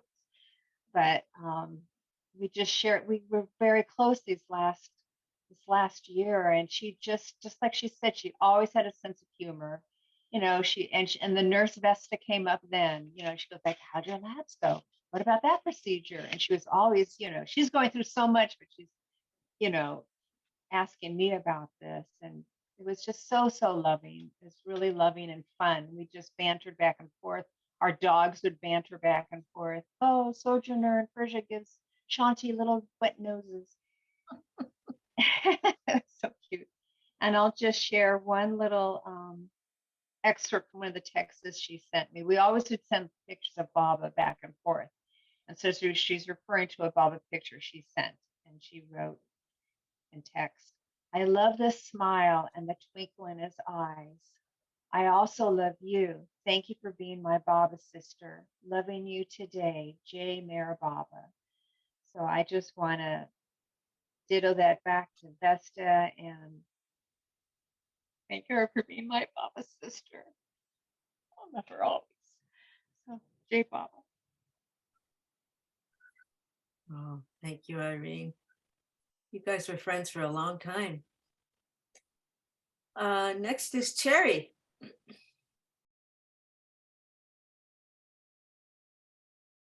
So I went to India in 96 or 97, my one trip. And I remember seeing this woman every time I'd go into Meherazad. I remembered seeing this very large woman on the bus who was very striking, but I didn't know who she was. I had a wonderful trip to India. Many things happened that were wonderful for me. And then I had to go home. And I felt really sad about that. But I got into the taxi and there was this woman who I had kept seeing on the bus. I didn't know her as well as all of you, but it was a 6-hour drive from leaving the Mayor Baba compound, I have trouble speaking in front of people, to the airport in Pune or Bombay. And it felt like it went by in 1 hour, not even that much. I don't even know how to explain what happened. We just started talking and the time flew by. She shared many stories with me and I was just enthralled. And I talked to her some about my life. I found out that she could speak several of the Indian languages. She worked a lot with Dr. Goher, which she told me many stories about. She told me she had worked with the, I forget what you call that disease that's been wiped out. I'll tell you tomorrow. TB? No, not TB, the one that kind of eats away at your flesh. Leprosy. Leprosy. She actually worked with leprosy patients and she expressed some of the fear that that could still come back to haunt her because she said the dormant time is quite long. When I really felt for her, but I was in total admiration that she had been willing to do that. And I talked a little bit about my family, and at that time, my brother had divorced his wife and he was having a lot of trouble and he was talking to me quite a bit. And at one point after we talked for a while, she looked me in the eyes and she said, "Your brother has AIDS." And I said, "What?" She said, "He's trying to tell you there were a lot of things in those conversations you told me that he's been trying to tell you." And sure enough, he did have AIDS. When he finally told me, it wasn't such a shock, which he died of AIDS complications in 2010. But I felt like what could have been a very sad time leaving Ahmednagar, that whole area, instead was transformed into being with this person that was amazing. I do not know how to describe. I mean, the two of us hit it off just so amazingly. I think I've only happened to me one other time in my life, but never to the extent that it happened with Vesta. We got in, we were of course going back to the hotel that you go to and stay at before the, if you get in there at night, you wait till morning, till the taxi takes you, and you go back to that hotel before, because there were a few hours before the flight was to leave for the US. And she wasn't on the same flight, but we were going to be at the same hotel. And we went down and we took the showers. I didn't even know about them. She told me about them.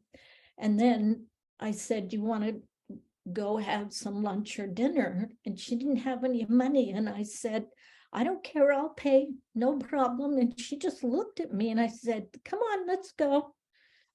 And I'm so glad I did, because I got more time with her, really precious time. I really never saw her after that until I heard that she was sick. She had stayed in India longer than I did. And then I guess when she came back, she went to the LA area, but I really didn't hear much about her until I heard she was sick. And even then, I think I joined in on her chat nights, but it saddens me to hear that she was on Facebook. I would have done that had I realized. It just never occurred to me.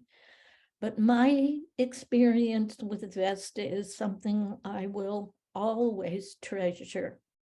I did not know how funny she was. I could sense how strong she was. I could sense how courageous. I mean, when she just looked me in the eyes and told me about my brother, I was stunned.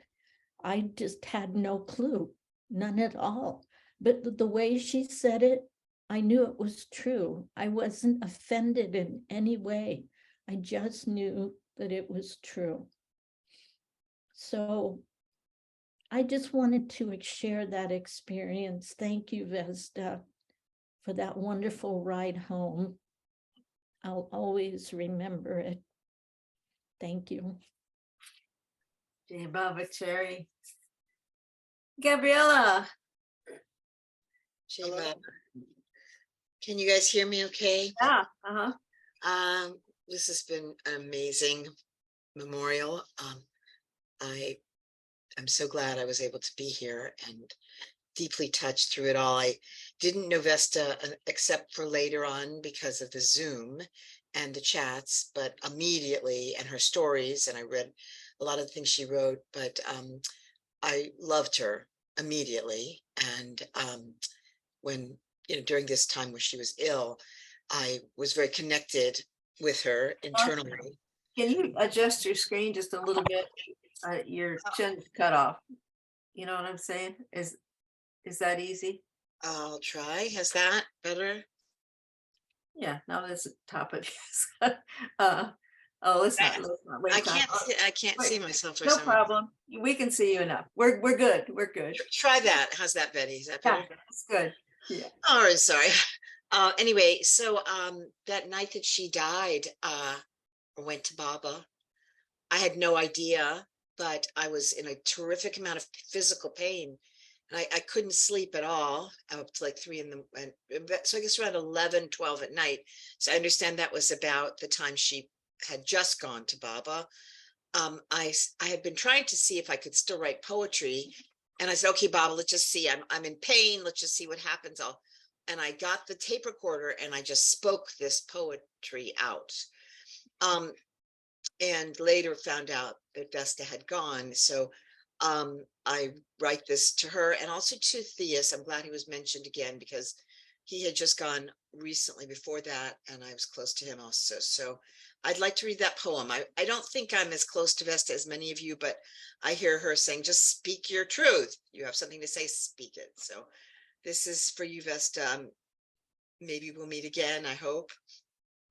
And I wish you the best. Oh, and one more thing is I'd really like to hear, because she was so concerned about her book and we haven't spoken of it, and she was trying to get it done. And I wanted to know if anyone has taken on the mantle of that project to see to it that her stories are gathered and put into that book that she wanted so much. So I don't know anything about it, but I'd like to put that out there that I'm sure it will be done. And can you still see me okay? Yeah, we're great. Yeah. Okay, so the book, this poem is called, well, there was a short one for Theus, which came right after. So let me read that first because this is hers, and then there's a little bit longer one for her.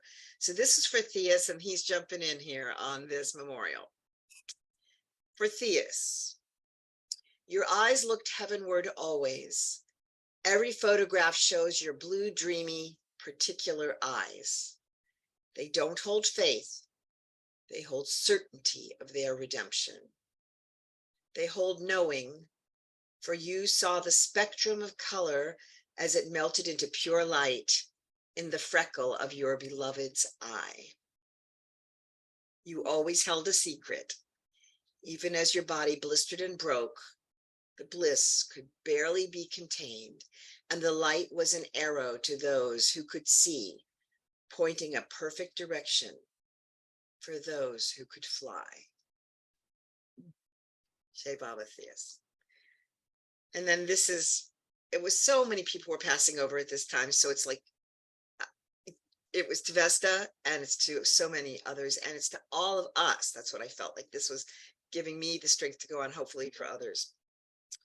It's called God's Willing Soldiers.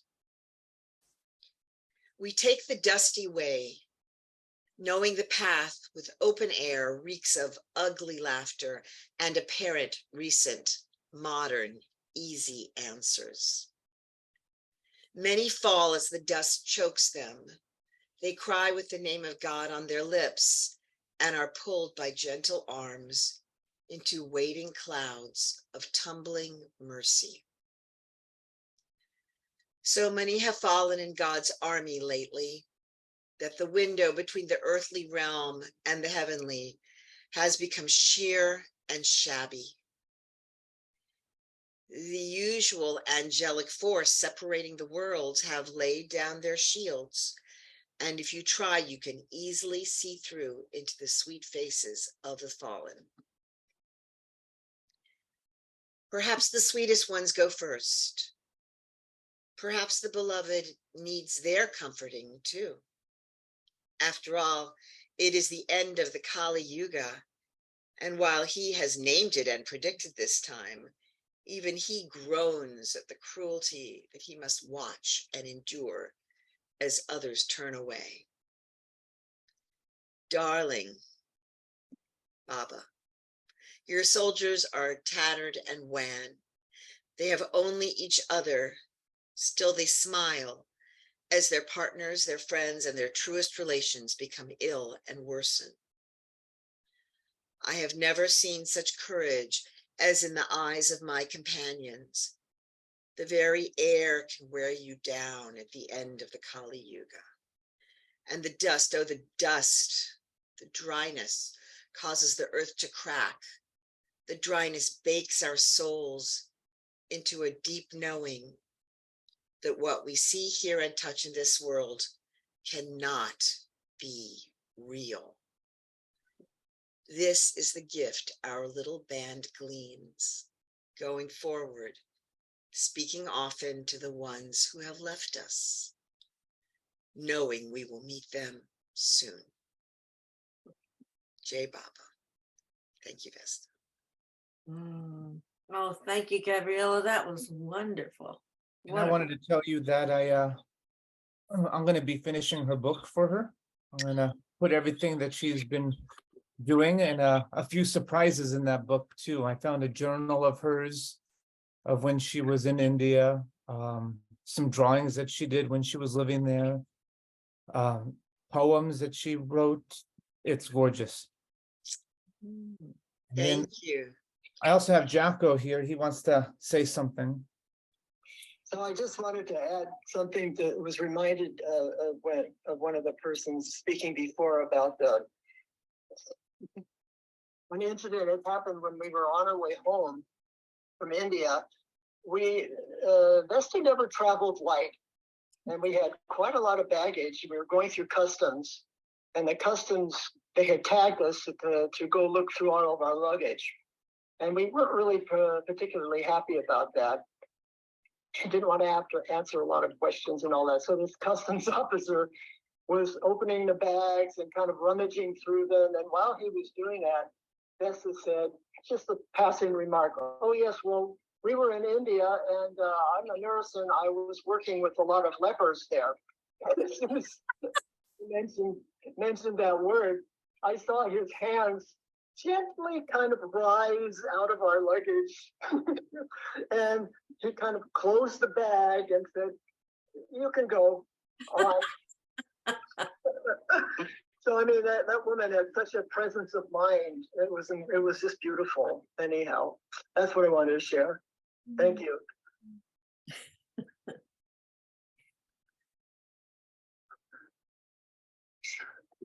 I wanted to mention some of the people who didn't make it and should be recognized here to this meeting. One primary person is Dr. Rafi Chalian, who was her total hero. I don't know if you were going to talk about him at all, Christian. I spoke to him yesterday. He's in surgery today.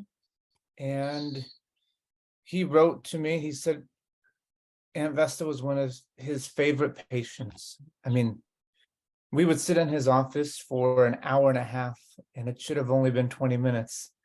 And she would tell him stories, and he would come back to her, and they would just go. We would laugh. We cried together. He never rushed her one time. You know, I remember, Christian, I don't know who told us this. I think Vesta did. She is one of two people that he truly loved that were his patients. He really loved her. It went beyond being a patient. And the other person was a relative of his who came to visit, and he had to treat him. But he said he really loved her. So it was, and that's who, it was beautiful. He was on vacation and would call her to check in. Yeah, yeah. And he would save her to the end of the day. He would always have her last, so he Yeah. could have her on. Mm-hmm. Yeah. 4:30. He gave her such hope. He was so important to her. And another one is Gloria, her neighbor. Christian, I wasn't clear. They had Gloria. Was it her husband? I've got his name. Ernesto. Yes. They had a relationship with the family, right? With Vesta's. So they've been here for 37 years, directly next door up the hill. They watched me grow up. I grew up in this house. I was born here at the hospital. So I was raised alongside with her kids. And then they helped my grandparents. And then when it came time, they helped Aunt Vesta.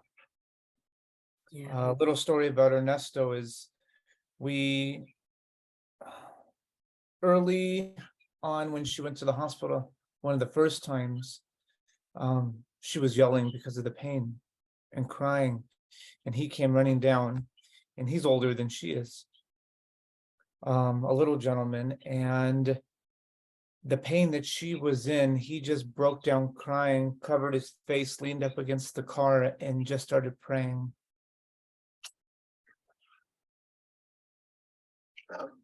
Yeah, she, I think Gloria cooked for her. Gloria was the one. Every day, every day, Gloria would bring bone broth, and Vesta loved milk. So would go to the grocery store for her, get her the things that she needed, did shopping, banking, everything for her.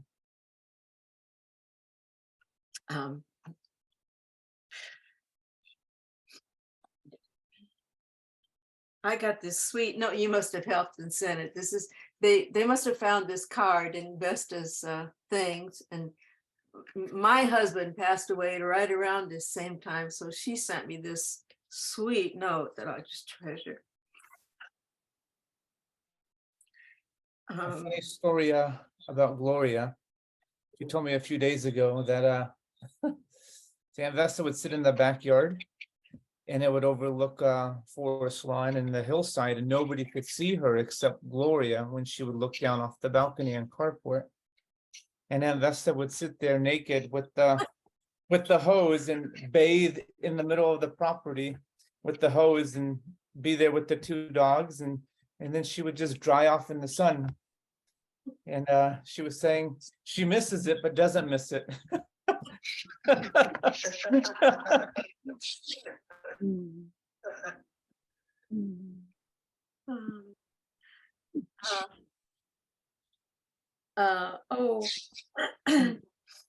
Shit, I was going to read this little note. It's a sticky note in this card that Gloria put in there to me. She said, "Dear Betty, may the grace of Baba embraces you." I love that, embraces you more and more in these difficult moments. Our prayers are with you and your husband.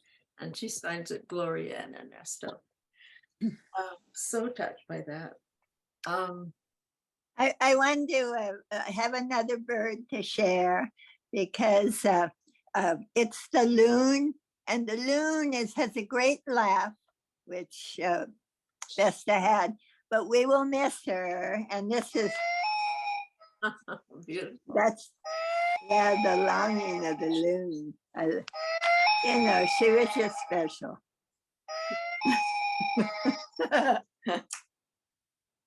Speaking of birds, Betty, did Dave pass within the week of Vesta, the same week? later. She passed on the 4th, he passed on the 20th. Oh, thank you. Yeah. Camille has her hand up. Oh, Camille. Hi, everyone. I wanted to share a little bit of Vesta, but Christian stole my story. I wanted to say, you know, she's so popular about being naked. She would always be naked. I remember her. We lived in LA with her for some time, but I would remember her just showering with the doors open. It's to the end of the hall, so you know, if you're really not going that way, you know, I remember never ever closing the bathroom door. So I just want to share that, like, you know, she loved being naked and she was just such a wonderful woman, and I miss her dearly. And she was very smart. She taught me a lot of things, and I will never forget her.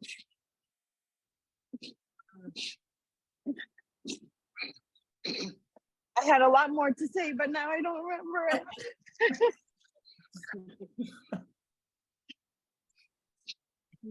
There were times that I had a hard time, you know, sometimes understanding her, the way she did things, but, you know, it all makes sense now to me.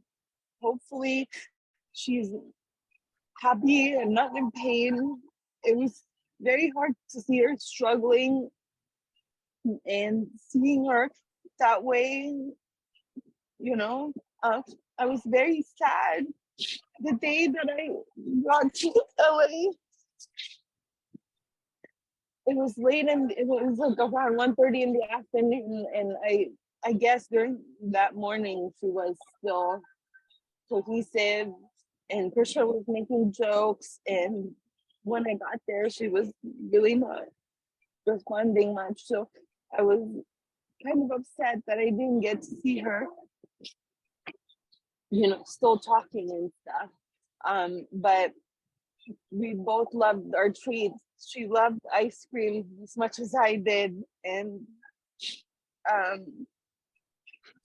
she used to take me to work when we first moved. I will never forget all the times that we've shared. She was such a great person, and I'm happy to hear everyone's story about her, and the story about India, and how she helped, you know, everybody in her own special way. So I'm very happy to hear all those stories. Thank you, everybody. I was amazed, Camille, that you, both of you, it really tested your marriage. Wow, you guys both sacrificed incredibly for.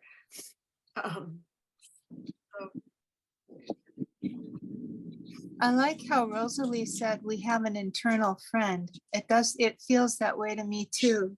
She's so internal for each one of us. She's just part of who we are now. Well, I can hear her say, "Now that's funny." You know, we came into our Vesta pulled us into her her little circle that was around her for the last few months, and she called us her adopted nephews. So I guess Christian, she wanted us to really connect with Christian a lot around all of this. And for me as a gay man, Vesta really wanted to share the part of her life of her being a lesbian, and that was really important. But she wanted to really have that as part of her being with us, so that we could feel the comfortability around being a Baba lover and being that the LGBTQ was always around Baba, and so that was really important. It was important for us in our journey with Baba, but just her humor. I mean, she would call. I have so many messages of her calling on my phone, and she's like, "Hey, girls." I mean, and Vesta's the only one that could get away with that. But she would say, "Oh, girls, I want to come out to Asheville," and it was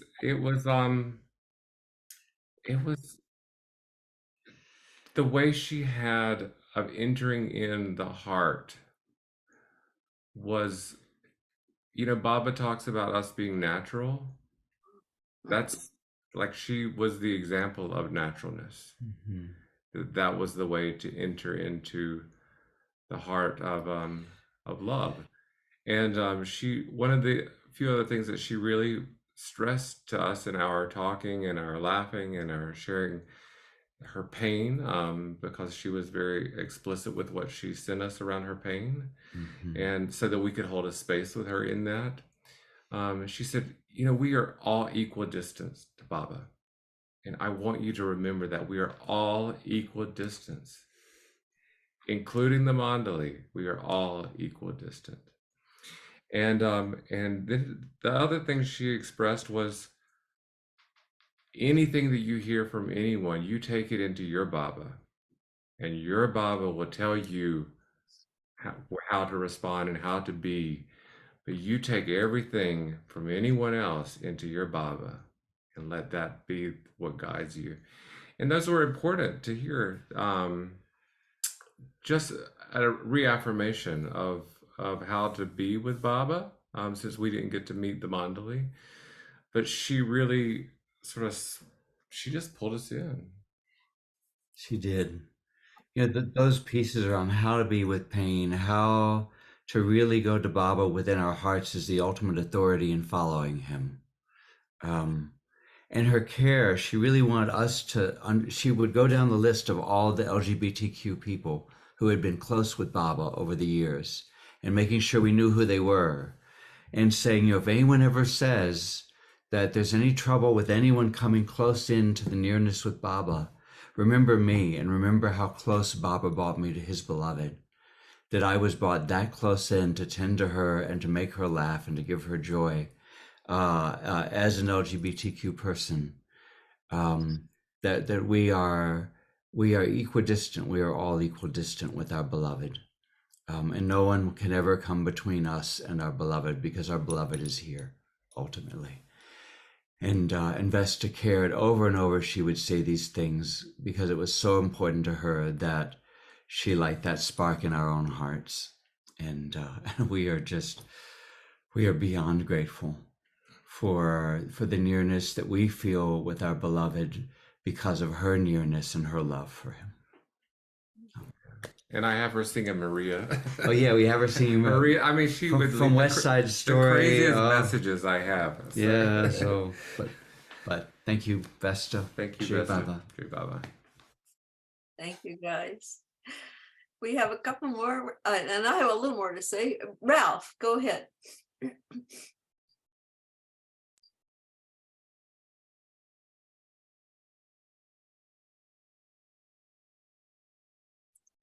have to unmute. Ralph, you're muted.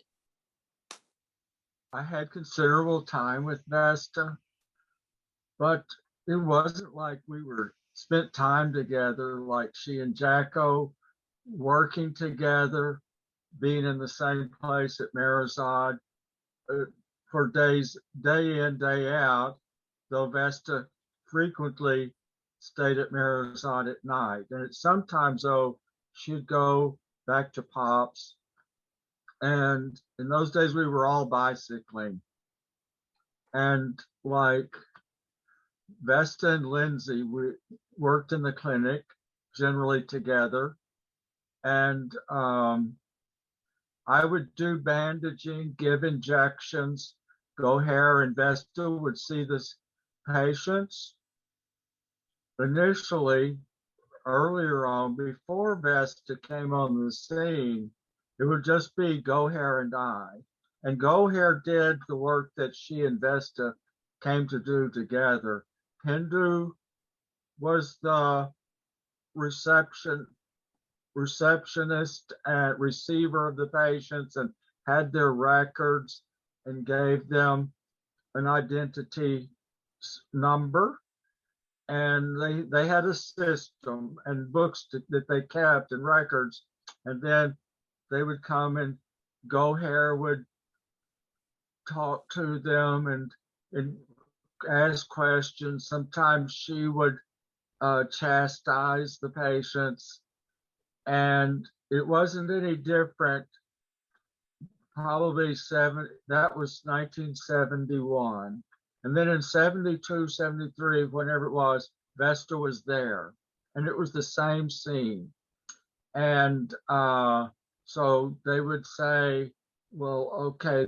And they would discuss the patient, Vesta and Go Hair, because Vesta had that extent of training.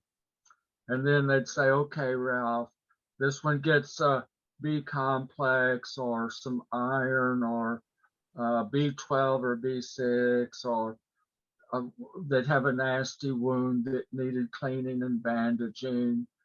And I had experience in the Army as a field medic. And so I did those things. Had experience in that and training. So I did that. And there wasn't any experience like that. Though for me, it was strictly Baba. I came in on a different boat than Vesta, Baba. I didn't know Vesta till later and encountered her in that, like, we were in the web at different points, in the same spider's web, Baba's web, at different points. And in Vesta was like here and I was out in here somewhere. But what I just the feeling of our time together working. And then after the clinic was shut down, everything quieted. Go Hair would go back to be with Mara as well as Vesta.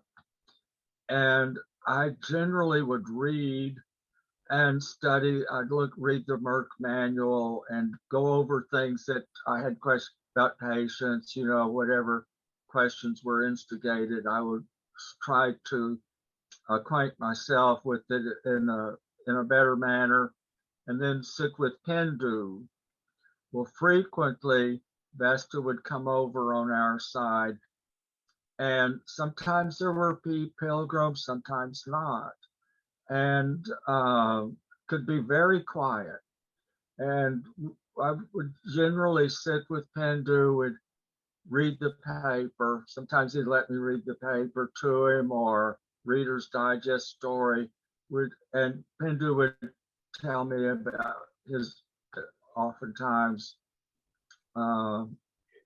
if he were in the mood, he would tell stories of being with Baba, of his childhood with Baba, of new life with Baba, of traveling with Baba. Vesta would come around. Sometimes Hindu would just want to sit.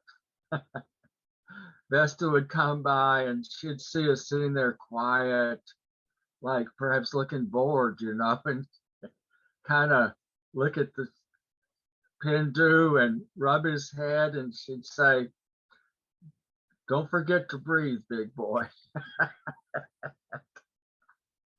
He would laugh and he'd grab her and pinch her cheeks and talk romantic things to her. And they had beautiful exchange. It was very good. Yeah. And Vesta was so strong, as you say, riding. Often, sometimes we'd ride the bikes back to Nagar together from Marizon. Vesta, Lindsay, and myself. Sometimes just Vesta and me. And though I was accustomed to bicycling, I couldn't keep up with Vesta. And I think that was intentional. I think she put out extra effort to try to outstride me on the bike, because we'd go to Nagar at a breakneck pace. And then if Lindsay were present, she and Lindsay would chatter just like magpies the whole way. And I'd just be panting to keep up and stay with them and be in the company and listen to them talk. And then recently, about 2 years ago, I called Vesta for some financial advice, because we were corresponding periodically by email and sharing things. And she was caring for her mother at that time. Her mom passed away, and Vesta was still working, and she had a number of irons in the fire that she was involved with, and I wasn't all that familiar. We didn't get into it. She was very quick, and with me, she was just sort of, she called me a little man, I wasn't fit to hear anything out of her. And I'd bug her, but sometimes I'd say, no, I could challenge her, but I never did. And she could be at times not attractive, or you would never notice her, except that she was a truly larger than life, very present. And then at times I would see Vesta like behind on the bike. I was just like this thing would just like the braid of her hair, her golden hair. And she did have wonderful skin. Lindsay too was very beautiful. And that braid would, I don't know, it just stuck in my heart.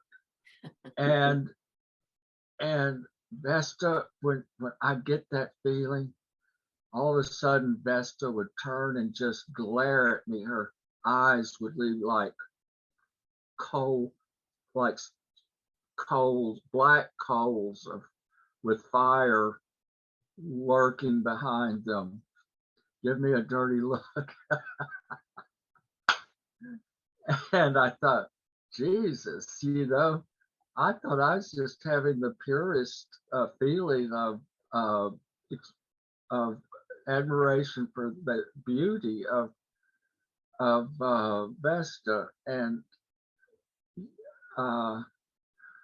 she said, her expression was, "You better stay on your side of the fence, Buster."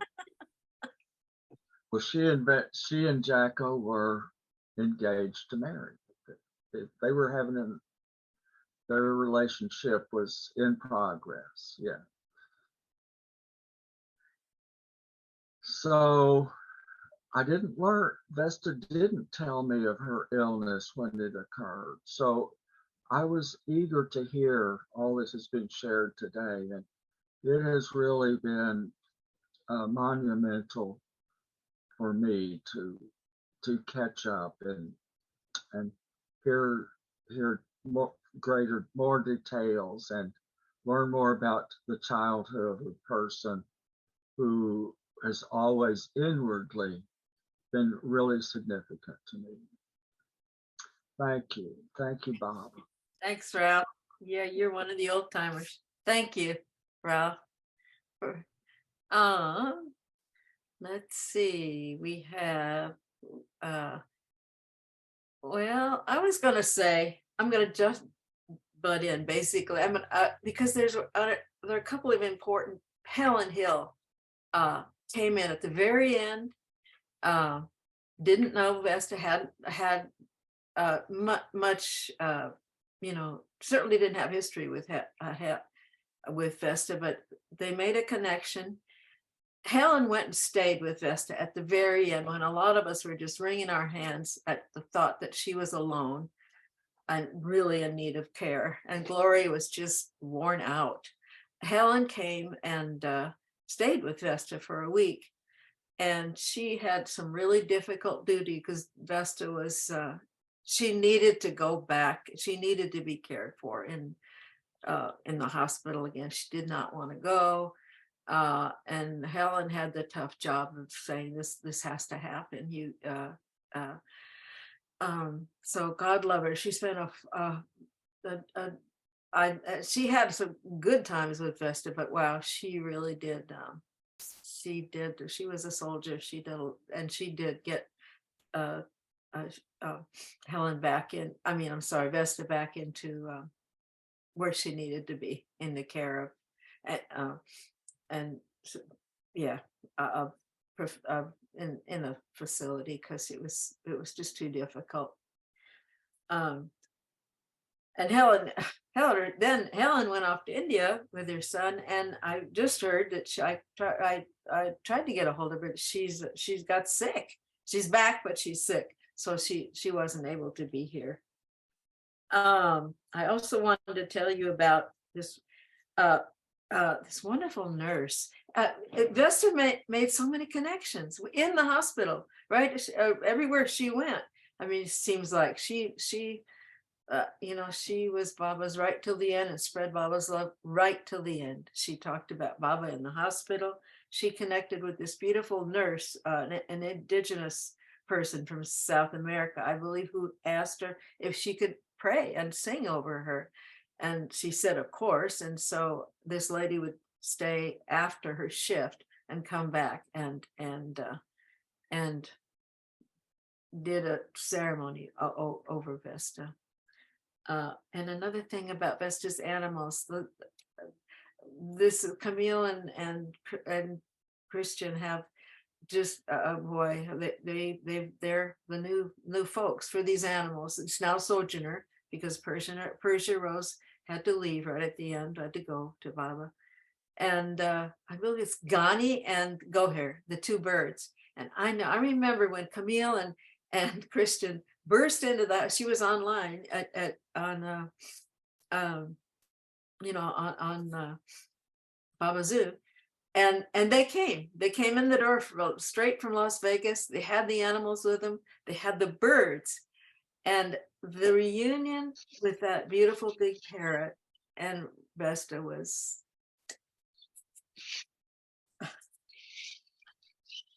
It was something. A parrot loved his mommy. And was, oh my goodness, he just kind of caressed her cheek, and he was so glad to see her. So let's go on to Diane. Hi, it's actually me and my wife. And we were part of Vesta's capturing of hearts this past year. Hold on, let me try and get our It looked like you're trying to be. I know we're trying to. I need to try and get the. Oh well, I'll speak and then Terry will speak. Anyway, besides Greta Garbo being the most famous person that was on my birthday, it was Vesta Clinton, and Vesta and I laughed a lot about that. We had the same birthday, and she so desperately wanted us to come and have dinner with her, and go take a ride to see the wild peacocks near her, because she knew that peacocks were one of my favorite animals. And we couldn't, of course, with COVID and her frail condition. And so we were riding on the wave also that she was going to get better in her hope. And she texted us a lot. She loved, she went overboard with her love for us. And she finally said to us, it's your love for each other that bounces off so much that makes me love you. And that was quite touching. I didn't know her history about her choices in life until much later on. But she did have a wicked sense of humor, and her need to connect. I have pictures of her on text from different parts of her body that I didn't think I would ever share out loud. But this is, the good, the bad, and the ugly, and the different. We talked about Gloria got to see her naked. We saw other parts of her. And God bless her soul for wanting to share, needing to share. And we just took it in and knew that she needed to reach out to people to deal with this suffering. But certainly when we all try and look at why does Baba make people suffer, and especially people who are so devoted to him, she really kind of became the equalizer, and she took it like the Viking that she was. And now I'll let Terry. I don't know that I have more than that to share, but she was a trip. That's all I can say, even with all her suffering and her stuff. I mean, she gave you a total experience of who she was in life. And we got to hear a lot of her readings at late night. And we were her favorite lesbians at that time because we were her group. And she was so grateful that we were together and with Baba. And she just gave us a tremendous amount of love, more than I could have anticipated from someone that I didn't even know. And I think we're both a little frustrated that we didn't get to actually meet her in person and meet her animals and all that stuff. But we're getting it through the Zoom, like we got her through the Zoom. And so we feel very blessed. She was definitely a interesting character who Baba, I know, has her just totally in his arms with a big smile on his face, and hers too. And Jai Baba. Jai Baba. And one last piece was probably a week before she went to Baba. They did something where they were taking away the peacocks from that area because there's the bad side to having peacocks be wild in residential neighborhoods. And I never wanted to tell her that. And so I don't know that she ever knew. Good. Which was good. Sometimes ignorance is bliss. Jai Baba. If she would have had the Pope's cell phone number, I think she would have sent him those photos as well. Yeah, I've got several. Yeah. God love her. I like that we're all admitting it now. It was an intimacy, indeed. I mean, that's what it was.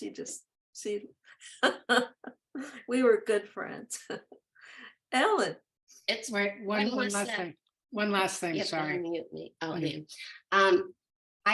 Because I'm in the health business too, you have to have that kind, you don't have to, but it serves you and your patients to have that kind of personality where you're authentic with them, where you can connect right away, where you can get in there. And so I think that was, part of really who she was and who she trained to be, which was, so the body to her was just part of her business, so it didn't really matter what part of it she was revealing to anybody. We all have, one part or another. That's the way it is, So I just wanted to share that it wasn't coming out of the blue somehow. Okay, Ellen. So I was thinking of sharing and wasn't going to, and someone on chat gave me a nudge. And it's just a vignette. Back in the early 70s, we had Baba meetings in Sonoma County, and then my husband and kids and I moved down to Buellton, north of Santa Barbara. And I would go to the meetings down in Santa Barbara, which is like a half-hour drive, either through the hills or on the coast. And one time I was going to go to a meeting at Vesta's house, and it was the 70s, and you know, our car was, yeah, maybe it would make it, maybe it wouldn't. And I pulled up in front of Vesta's place and the car died as I parked.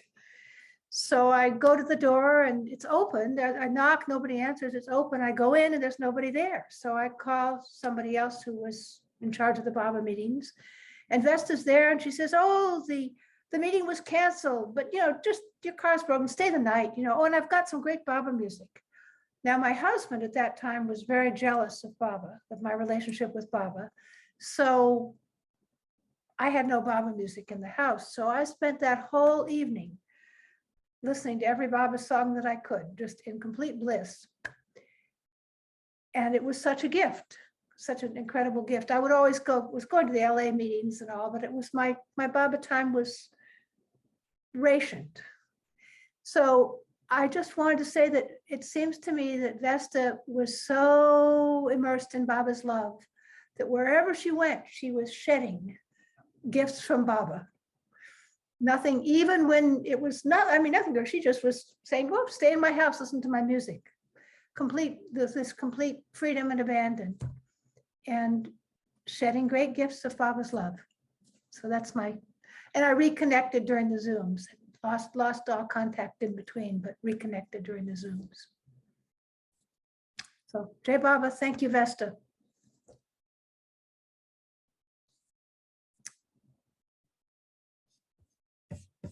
I went looking for Vesta's videos, and there are several. There's at least 7 late night chats with Vesta. There's a Vesta on the Mayor Baba Library, and she's also featured in Mayor Baba Travels. She has a section. Yeah, and I found the easiest way to search for her is to type in Google Vesta Clinton and then late night chat or YouTube or Mayor Baba Library I'm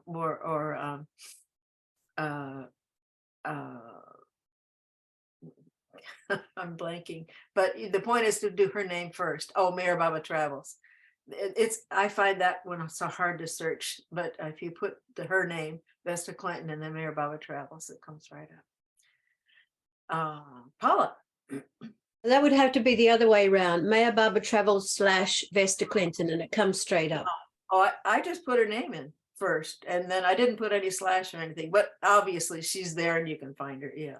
Everyone's there. Thank you, Tony Zoyce. Yeah. Paula? Yeah, Vesta had a way of piercing your heart. She just did. With Baba's love, she just did that. She had that gift, and she had it with everybody. You know, it's the day after she went to the hospital, not the last time, but the time before that. I said, "Is everybody singing the Gujarati Arti yet?" Because everyone was hearing about Mayor Baba, and she was so attractive and magnetic. Some guy was wheeling her down for a test, and she says, she looked at him and she knew he was gay, you know, because she knew stuff.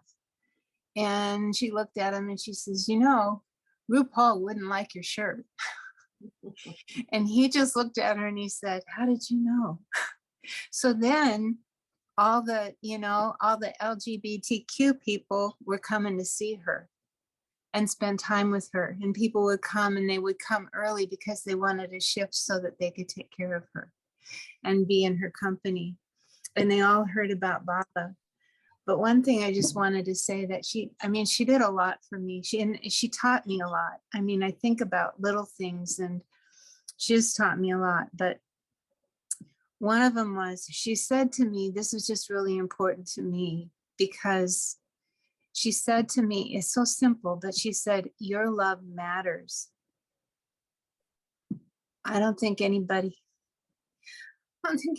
ever said that to me in my life, you know, and it's hard to remember that. But now when I feel small, like Mani said, you know, if you feel small, that's not true. But now if I feel small, I can hear Vesta say, "Your love matters." And I guess it doesn't matter how much or how little or what it looks like, but I mean, everybody's love matters. But when she said it, it went right into my heart and it took root in a way that it never had before. And what a gift, and how generous she was to give her gifts. And she probably didn't even know it. She didn't know how important, how, you know, she shed Baba's love, like somebody said, she just did wherever she went. And, you know, we got to receive it. And she was so generous. And, you know, she said, she told me about when she was outside taking showers and stuff, and she would say the prayers. She was in bliss when she was outside taking her showers in the sun. Anyway, Jai Baba. Can we sing the 7 Days of God, just a short one for Vesta? Mahatma Allah Ahuramas Kada Yazadan Haripara Matoma Allah Ahuramas Kada Yazadan Haripara Mahatoma Allah Ahuramas Kada Yazadan Haripara Matoma Allah Ahuramas Kada Yazadan Avatar Mayor Baba Ki Jai. Say Baba. Baba. All right.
Avatar Meher Baba Ki Jai. Avatar Mayor Baba Ki Jai. Mayor Baba Ki Jai. Baba Ki Jai. Avatar Mayor Baba Ki Har Jai. Meher Baba Ki Jai. Yay. Thank you, Baba. Thank you, everyone.